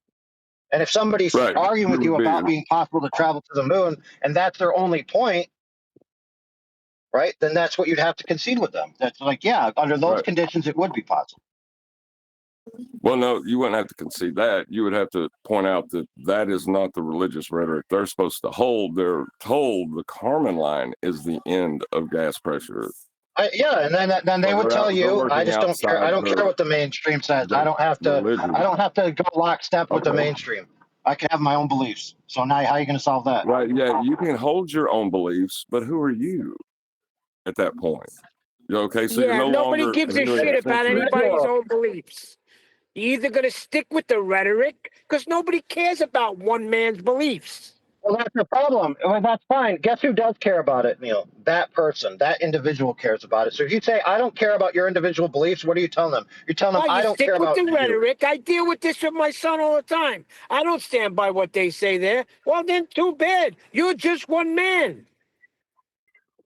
That's fine. So you're teaching him to separate like an ideology from the personality of himself, which is fine. So you're teaching him to think for himself by simultaneously saying, who are you? You're just one man. That's counterproductive. Right, but the concession that they have been lied to about what the medium that they've claimed to travel through now. That's fine. They've already conceded that. They've already conceded that. In this argument, fair enough. They've already conceded that by this point. If you say you can't travel to the moon, right? And they say, because why? And you say, because of this vacuum and this pressure and this and that. And they say, oh, well, maybe it's just an environment that's actually pressurized between here and the moon. So they've already said to themselves. So they've already said to themselves, I'm recognizing there's something wrong with what I've been told. And if I have to use this to patch my worldview, then I'm conceding that the mainstream has told me something in error. Right, but if your world is a consensus reality, right, that poses a problem, wouldn't you think? Well, yeah, but they've already just had that bubble burst because you've just taught them that the mainstream consensus doesn't comport and they have to think of a different logical situation to solve it, right? So you've already opened the door down that vein of thinking, right? Right, you've already ended heliocentrism the way it was taught to them. That's no longer a possibility for them.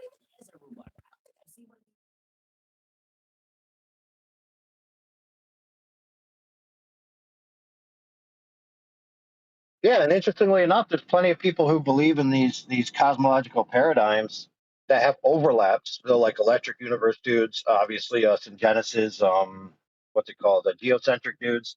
Like they all have different views. They're slightly varied, but they're generally around a target with the same congruent idea that you're an object floating in a big space, and there's these other objects in relation to this object. Whether it be a globe or flat.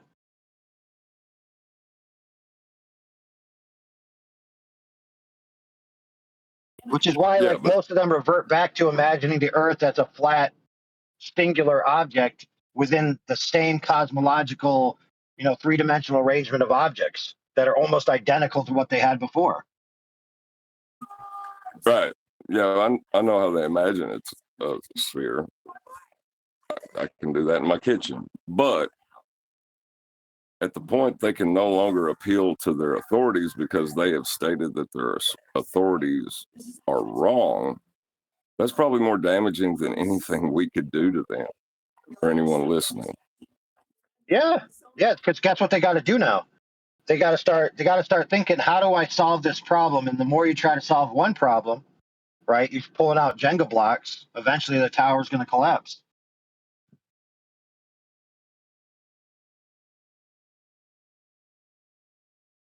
Well, we definitely need to solve these What I mean problems. by all this, What I mean by all this refracted is I ruined it, chocolate. Oh, go ahead, bro. Go ahead. No, I was just saying we definitely need to solve these problems before we send people to this region of space. Who was that again? Who's that guy's name? Kelly something from Orion, the Project Orion from NASA, who was talking about the moon landings and people not going through the Van Allen radiation belts. Yeah. I do like that AI is highlighting how they can all be wrong and none of them know the truth. And that's really what it comes down to, because we don't know what's up there. We don't know. Yeah, but I'll go back to my original point, though. If you want to argue about whether you can travel to the moon, which has no bearing on what the geometry of the world is, or on whether or not there is a container, you would have to, to make the argument at all, you would have to be able to support that the moon is what you're claiming it is. There is something, a coordinates that you can go to that will be a constant. Like a mountain is a constant. That mountain is always there. Right. But that would be assumed until you arrive. So you can't actually attain that information until you make the journey. So you have to head towards it and then discover what occurs as you go. Because you haven't been there yet to make any definitive claims about the nature of it. So even if you're a professional, country, hired to do this task, you're still making a bunch of speculations until you actually launch the endeavor. Yeah, well, that means though, that's the point I'm making is nobody can state until they know what the moon is, they can't state for certain from this position that you can or can't travel to it. You would have to know that. Right. So if you concede that, and it is the case that you must arrive there in order to know, then that makes the people who allegedly went there the only real arbiters of the proposition, right? The only eyewitnesses, right? Yeah, but yes and no, because they're making a solid claim, literally, of what the moon is. But if the moon can be shown to not adhere to those properties, then they're not. They don't have any truth on their side.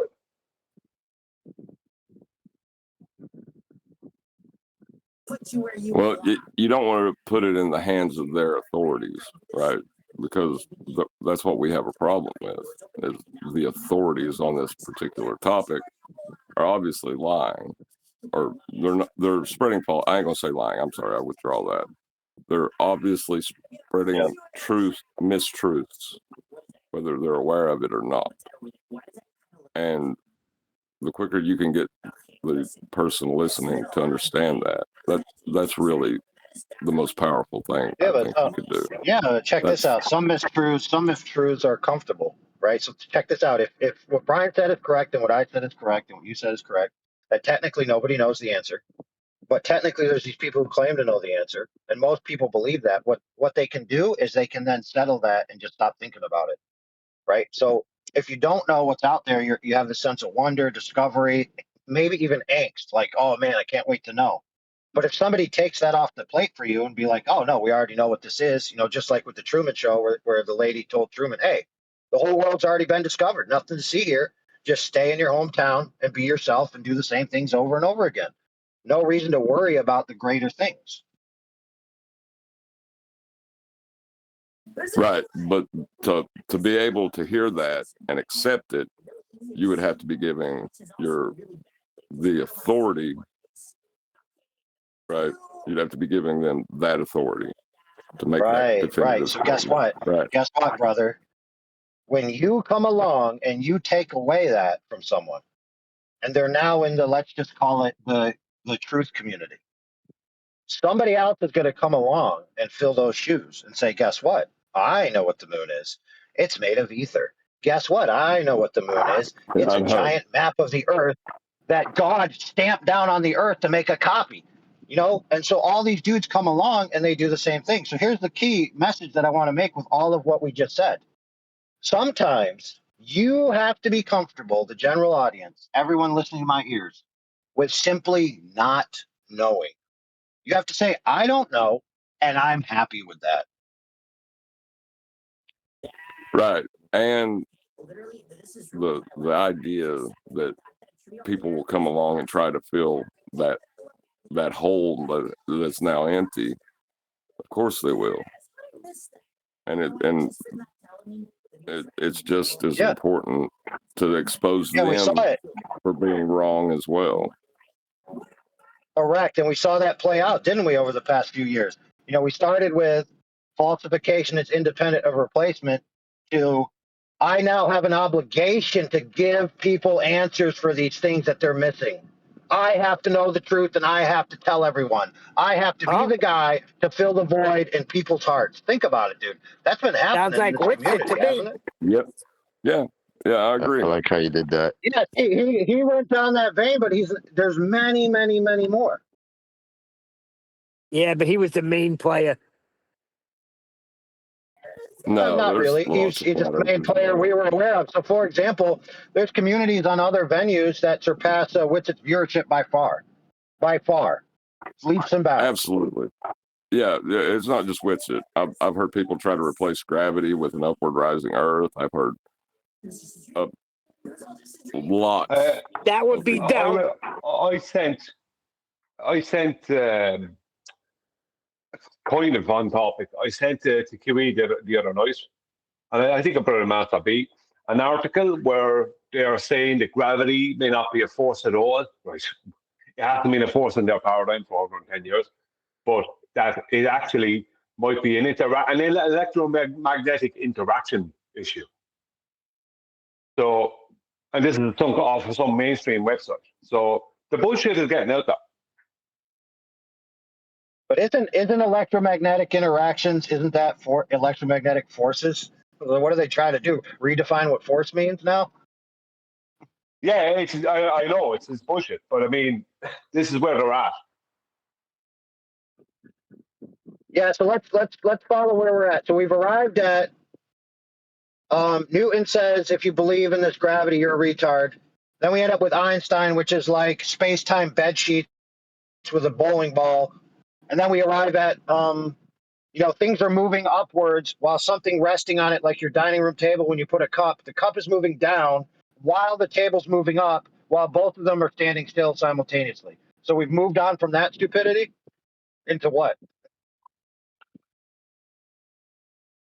Well, a whole new bullshit.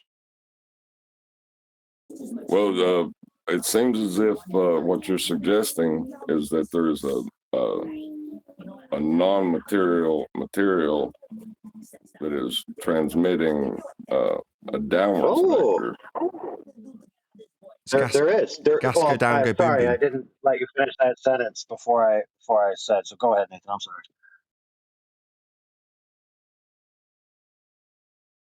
Oh no, you go ahead. I was just saying that a lot of flat earthers are clinging on to the what would you call it? The non-material material that is allowing these interactions of a downwards vector to take place. Correct. And so yes, it does come to fruition when they're talking about gravity because they're and let's just be clear, there's an unseen thing going on there, no matter which way you're looking at it. And until you investigate it, you wouldn't know. Just looking at it isn't going to tell you. It's invisible, for lack of a better term. And so some people make claims that there's a invisible, non-material thing working on the visible material. And now you might argue against that at first glance, but I just want to remind everyone, especially if you're a specific theist, especially a Christian or any of the Abrahamic religions or many of the other great world religions by number, like your worldview is grounded in an immaterial entity having direct causal necessary influence on the physical and natural world. In other words, the immaterial is directly controlling the material through some conduit. However it happens, we have no idea. So even within like Christianity, that's already a given, as if it's true. Now, how it works, nobody. The idea of an immaterial material causing it, the idea of an immaterial material causing it is a contradiction. Yeah. So if you say there's an immaterial material, that would be a contradiction. But if you say the immaterial is causing everything that occurs in the material, ultimately it's the grounding source of all causation, which you have to do if you're a specific theist in any of the traditional religion senses, right? I don't deny that. But to claim a material that's immaterial is a contradiction. So that was weird for me. Yeah, but who's claiming that?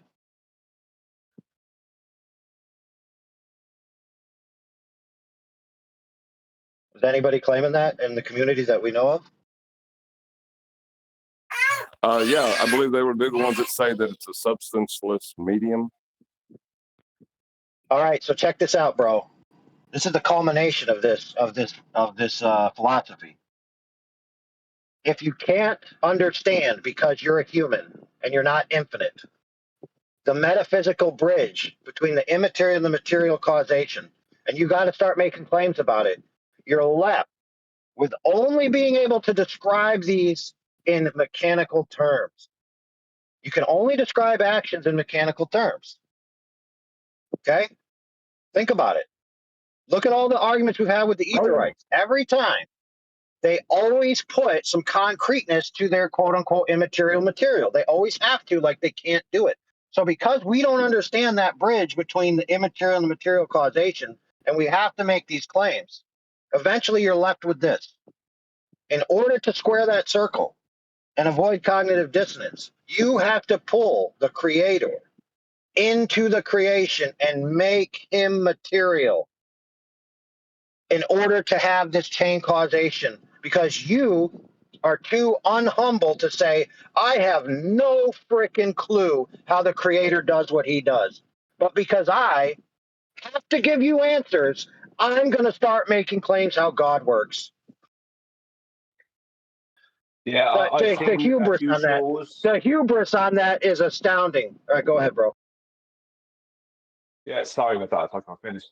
No, I've seen, just to back up John there, what he said, I've seen a couple of shows titled on Globebusters and a few others, Ether Physics, which is making ether, part of physics, making it the physics. Yes, they claim it's a medium. What was it? How did they put it, John? Material, non-material substance. Yeah. Now, rest assured, friends, you may not know this. Obviously, I do have a lot of history with these people in the Ethereum scriptural religious philosophy side, dealing with them in 24/7 and other venues. There's a deep-rooted religious predisposition to this stuff, where it's the immaterial substance in relation to what God is made out of, right? And you'll see it. Let's like, for example, the last guy. If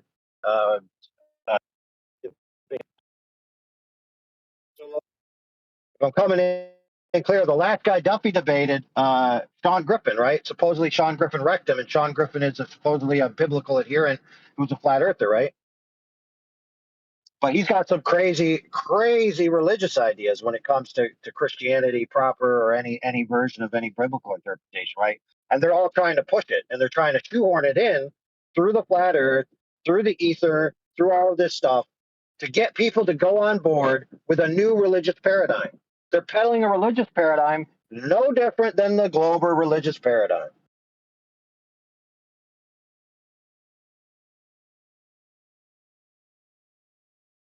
That's sad. That's really sad. The problem we have is we have a lot of hypocrites who want to tear down one house of cards to build another one. That's the problem we have. Yeah, bro. I will absolutely agree with that. Well, yeah, and so check this out, friends. The flat earth, quote unquote, truth community, flat earth adjacent, quote unquote, is a hunting ground. It's a hunting ground because people have been disavowed of their paradigm. Like me and John just disavowed that kid that we were talking about earlier of space being a vacuum, and so he had to make up, oh, well, it's filled with something. Oh, well, guess what, friend? I have the answer of what it's filled with. It's filled with ether, which is actually made out of God's parts. Come be on my team. So you disavowed him of his paradigm. He needs a substanceless medium to fill between here and the moon. Enter ether and ether bros. And their ether god. Problem solved, right? Question mark, exclamation point. I would say no. They're just as bad, if not worse, at that point because they're using the same tricks that they were fooled with to fool someone else into accepting ether. Correct. Yeah, but I knew that's where they were going with this anyway. I knew that's where they were going with this. Right. So check this out. Oh man, I forgot his name already because 3 people talked. So who was that guy? John, refracted. So what did he just say? He said they're fooled by. Right. Let me put it to you this way, friends. They want to be fooled. They want it. They desire it. And their leaders who are fooling them, they're in a symbiotic relationship. They want each other, they need each other, and they're happy together, like a loving couple. 100% agree to that. Absolutely. It's like me and Nathan were speaking the other day about the flat earth globe earth relationship where there's a narcissist and an empath. It's very much the same in that situation. You know, the narcissist needs the empath and the empath needs the narcissist, and they both want each other, even though they won't admit it. Yeah, we called that out years ago too. They deserve each other. I don't. Yeah, they'll spit on each other. They'll slap each other. Sometimes they'll even cheat on each other. But if you ask them, they'll be like, "Oh, I would never leave them. I'm so in love." That's not a very healthy relationship, though. Let's be honest.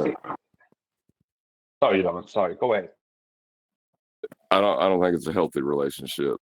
In my opinion, you know, people can believe what they want, but in my opinion, it seems that to give the authority that has been given to you to understand and know truth to someone else it's insane. I don't know why you would ever do that. But that's the problem. Believe what they want. And that's what's been taken advantage of. People are waiting for someone else to give them something to believe in. Like if we take the situation involving Wixit in Antarctica and the whole Vapegate thing, right, and his behavior in general, a lot of people who followed him are completely now disavowed with him, right, or whatever, very disappointed, blah, blah, blah.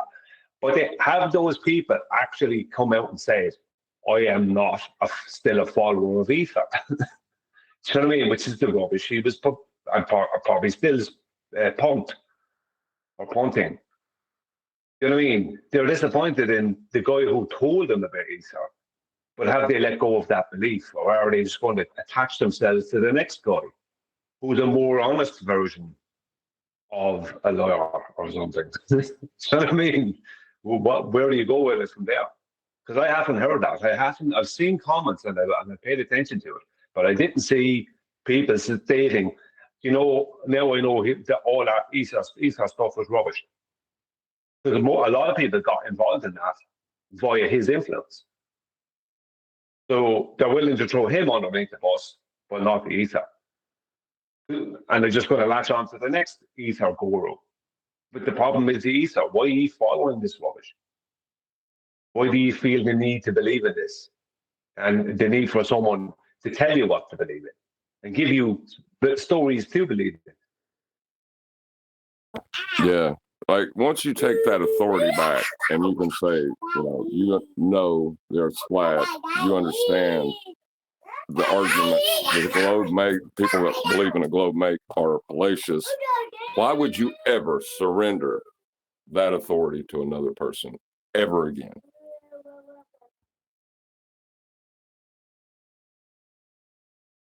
Yeah, it doesn't make any logical sense, but belief doesn't work off logic, does it? That's the problem. When you're dealing with belief, you're not dealing with logic.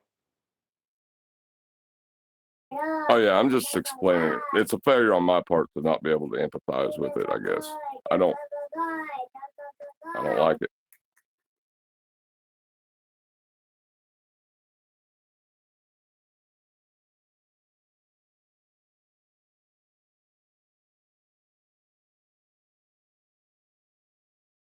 Well, as was said earlier by AI, people just can't accept that they just don't know and leave it at that.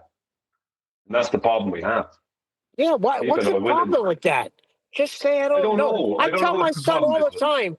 He asks me questions. I'm like, I don't know what the sky is, but I do know what it's utilized for. Nobody knows what the sky is. Nobody knows what the stars are. Nobody knows what the sun is, and nobody knows what the moon is. End of story. Because the whole thing of giving people answers that they think are correct and answers for everything, right, is what programs people into thinking that if you don't have the answers for anything, that you're just an idiot. Exactly. That's where the problem comes in. So these people are conditioned to think, well, that's why they always ask us these ridiculous questions, right? Because if we can't answer their ridiculous questions, then that makes them correct. How ridiculous is that?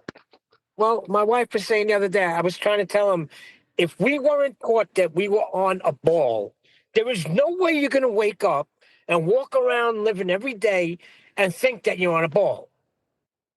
She's like, why not? I'm like, what do you mean, why not? The only reason it's in our head is because it was put in our head. As soon as you go kindergarten, they show you go around the freaking globe that's on the little table, and they say, you are here.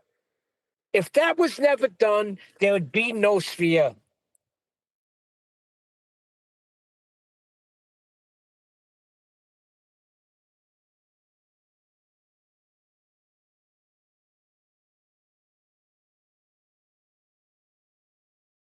The problem people have is they require an authority to appeal to. That's the problem. They need to have an authority that they can appeal to for answers. Now, God could be that authority, but they don't want to have to address God, but then they have to address themselves. And that's the problem. People don't want to address themselves. Brian's got it. Yeah. They don't want it now, God. Well, it's not even that. It's they don't want to acknowledge themselves. If I'm going to address God for answers, then I've got to address myself. You can't just show up in front of God with your laces open and your zip down and your shirt half in and out of your pants. Do you know what I mean? You have to come correct. And people don't want to have to do that. So it's easier to appeal to some NASA scientists for answers to do with the sky or to do with anything else. It's easy. That's just an example. It doesn't have to be that. It's easier to appeal to a person who has gone through university or whatever, and appeal to them as your authority for answers, as opposed to having to bypass man and go to the source. Because once you go to the source, then you have to address you as well, don't you? And they don't want to do that. Here you go. Hey, you look at Master B teams, you see what my response, Neil, to the Perma ban. And I meant that from the bottom of my Hard.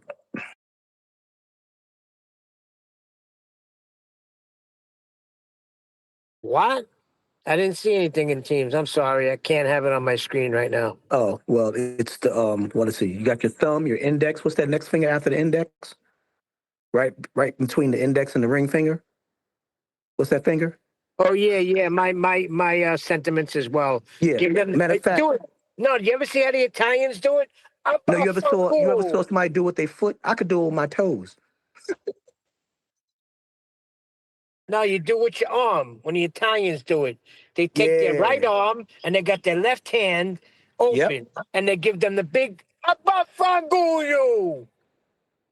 Or what about the brush under the chin, under the neck, forward to the chin? Yeah. That one. Yeah, that's a good one too. A funable. That was not a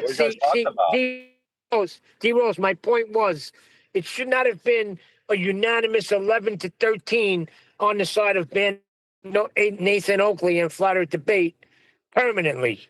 Without one warning? Nah, there's something wrong there. There's something very wrong there. It's a terms of conditions issue, though. That's what it is. It's like, why? Look, let's be honest. I'm going to say it. What Nathan did was foolish. Shouldn't have done it. It was foolish to do it. I understood his reasons. I don't even know what he did. But I'm not disputing that, Brian. Hang on. I'm talking about them. Yeah, but it's either they show loyalty to Nathan and maybe possibly end up having problems with the server in the future, which they don't want to lose.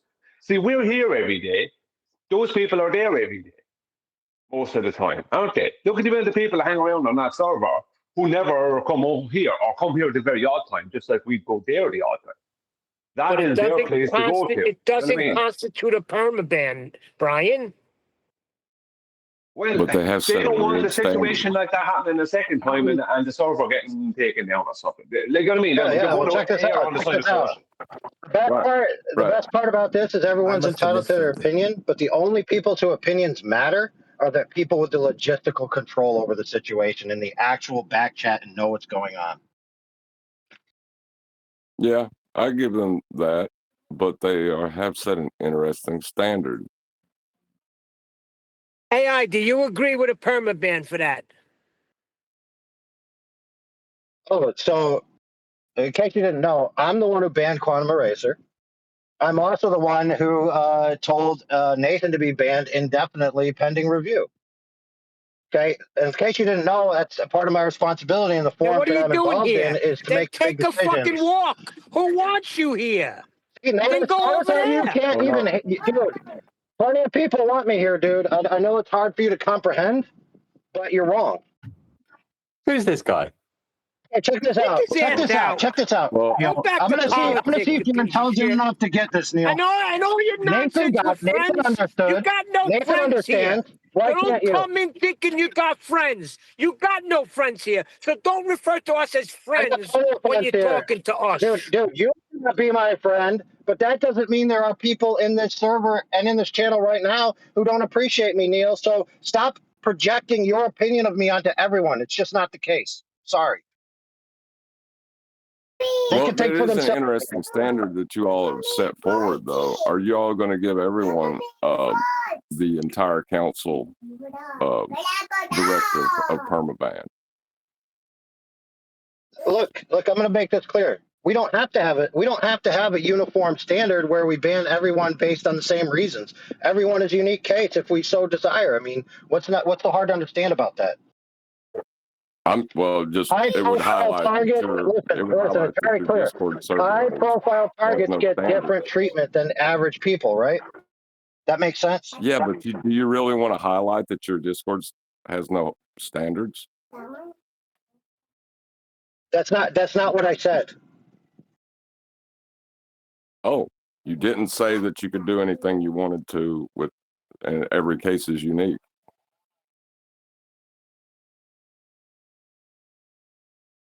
Yeah, so let me break it down for you guys. The rules and terms that we have to operate in that venue is that those phrases, right, are a must ban. They must be censored. Okay. And on the level of egregiousness, they must be censored at different levels, right? So even if you say somebody said the word, let's say one of the banned words, they could get a pass, even though that word is a banned word. And the reason is maybe they didn't know at the moment, et cetera, et cetera. And so like a lot of people come in and talk that way, and they're just normies. They're nobody. They're not like part of our team. They're not part of a show that is billed and premiered, and so everyone has their eyes on it. And they've been trying to oust our channel, et cetera, et cetera. Drama, drama, drama. History, history, history. Right. So an average person just coming in and saying it is going to be treated differently than somebody who's got top billing. Right? Isn't that obvious? Obviously. But that is the standard you've set now.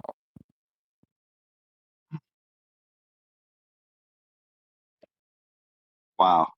Well, I must have missed something on what the word is or what Nathan did. Dude, why don't you ask Nathan? He understands it. I mean, he's the only one that matters in this conversation, to be honest, because it's directly impacting him and him alone. Yeah, I agree. Yeah, but Listen, that's the beauty. The beauty of it is this, Fred. Check this beauty out. Right, the You guys decision have your that own you all platform, made correct? to gather, the decision you all made to gather as a group to discuss just Nathan is not going to be extended to anyone else. Is interesting. So what? So what, dude? So what? Think about it, dude. You're basically saying Nathan is a normie nobody who should be treated exactly like everyone else because his equivalence of value and impact and relative importance in the discussion, which includes people from various platforms who have their eyes on it, is identical to just Frank. That's not even logical, dude. So everyone has different levels of importance in this discussion, right? Yeah, that's obvious, dude. So, for example, if you came into our channel unabated just by yourself at midnight and did some things, it probably wouldn't be that big a deal. But if Nathan's doing things on a literal show that we're platforming on a platform where we have specific stringent rules, it's going to be two different scenarios, right? What is so hard not to understand about that? Yeah. Yes. But if you do platform for another YouTuber who has a similar thing happen, now you have to convene a council. You would agree with that, right? No, I don't. I don't agree, and no, I don't have to. No standards then. No, that doesn't mean no standards, dude. Goodness sakes, what don't you get about this? Yeah, when you keep on rebuking what you said is okay for you to do and say that you don't have to do it, that is saying you don't have a standard. Yes, that is exactly what you're saying. Wow. Dude, the impact of each individual's presence in a venue is unique to them. And it has to be adjudicated based on those premises, the scenario, the politics, the interactivity between members, between people who have logistical powers in the venue that you're in, their predispositions to those personalities. And that is unique to every individual, period. What is so hard to understand about that? So based So you got off all these of different variables. how you feel You have all about these different somebody, variables. Now, based about how you feel. Good grief, dude. no. Based on all the different variables that you mentioned, how are you going to just what one person believes about someone? Yeah, I agree with you, John. John, what you're basically telling me, John, without understanding, is that you're not capable of being in a position to make such decisions. I agree with you. You are not capable of being in a position to make such decisions. I agree with you. That's what you got. John Refracted, are not in a position to be making. No, I am. No, John, I am. Not you. I am not in that me. position. Not me. You sound like No, a see, joke. John, I am in that position. He is a dude. joke. I am What in is that this position. joker still doing here? You're a nobody. Go to politics. Yeah, Will I'm a you ban nobody. Nathan? Yeah, yeah, I'm a nobody. Wow, dude, cope harder, bro. What is wrong with you, Neil? Well, that's what you were saying to Middleman. me there, AI, was I was a nobody and I was incapable of making such decisions, but you don't like to be called such things, right? Piece of shit. And where's your big case you got? You started a big bunch of shit and petered out like a little cunt. No, I didn't peter out. I had things to do. Duh. Yeah, you had things to do. I actually, yeah. Let me tell you what I did. You like to shit stir. I actually went and reviewed the evidence, right? And then I had other people review my synopsis of the evidence to point out where I was wrong. Give their take AI, on you're it. full of shit. Yeah, exactly. You know, it's called due diligence. You know, I actually build up an actual repertoire of evidence before I make specious claims about people. You know, Yeah, it's ever funny. try All that? we needed was that one line, and we got it. You lying bastard. Go hang What out line? with Witsit. What He's line? waiting for you over there. What line? What? Hey, tell me what the line was so everybody knows. The line was you're a lying that's what I sack thought. of shit that got caught, and you tried Right, to so you can't. backtrack Right, on so you shit. can't back up. You like can't back up your always claim, do. dude. Nice try. You caused a big Nice bunch try, of dude. Nice shit. try. Good luck. Good luck. You good luck. Oh, what are you doing here? You banned us, so why are you coming here? What are you, dude? You didn't get banned, dummy. Are you that brain dead?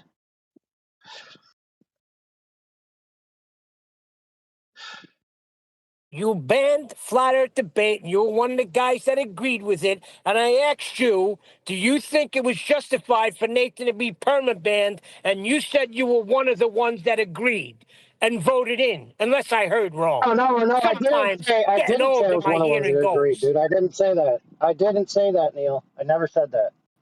Oh, okay, then I heard wrong. Sorry.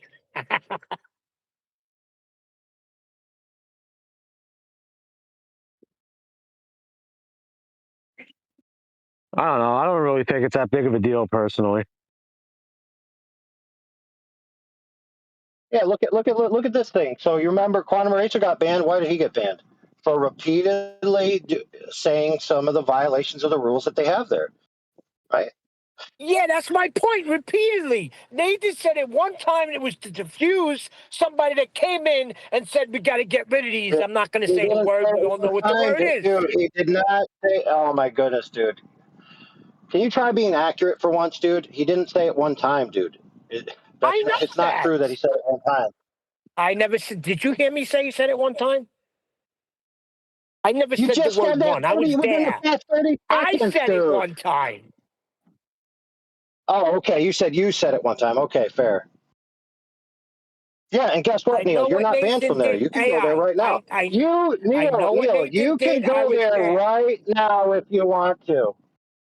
I never said it. Listen, see, when you're part of a team, I'm a team player. Why would I go there without my coach, without my quarterback? I got no desire I don't know. Maybe to go because you're there. a man and not a guy that has to go everywhere with a team. I don't know. Maybe try being an individual sometimes. I'm part of the tip of the spear in Flat Earth Debate. I'm on the top. Why would I want to go to the bottom? I'm here by myself. I'm here by myself, Neil. You should try it sometime. It's fun. Exactly. That's the problem. Yeah, the problem is I only need one of me. You need a team. That's the problem. Look, let's AI, get back. I Let's get enjoy back to a logical team. thinking, right? Go ahead, Brian. Regardless of what, right? Regardless of the situation, what Nathan did was foolish. And he'll admit that himself. He shouldn't have done what he did. Even though I understood why he did it, it was a foolish thing to do. And it opened up the possibility of him getting a perma ban, which he did. Now, there was a vote on that perma ban. More people went with the permanent ban than not. That's their server. You know, what can you do? What can you do? It's like Yeah, but that's what I'm saying, Brian. That's not justified. Give him a warning. Because you don't know, dude. not just some guy that came in. You don't know what's going on in the back chats with the server side relationships, Neil. You have no privy knowledge to that. So you have no idea what's justified and not. Okay, simple. You don't. All The I your know is opinion 11 is out your of opinion. 13 voted against Nathan. So the 11, they could go kiss my ass. And if you were part of that 11 AI, you can kiss my You're ass an too. idiot. So let me put it to you. Let me put that into the logic. So you think that people who want to protect the venue that they've invested in, okay, that those people can kiss your ass? We should just endanger our venue because it hurts your fifis if it happens otherwise. Are you kidding me, dude? What's wrong with you? You got Perma ban problems. for the first time. There's a warning. There's a proper way to do things. You're warned. Hey, you can't do that. Next time, we're going to perma ban you. That's all I'm saying. Hey, bro, Well, you AI have no, like, AI one more stated time, plainly that you have they're no resetting idea the of the back political climate, so you have no knowledge of what you're talking about. Sorry. Yeah, AI just stated that Plus, I happened in the highly back doubt channels, it's and going to we're be a just not perma aware of ban. it.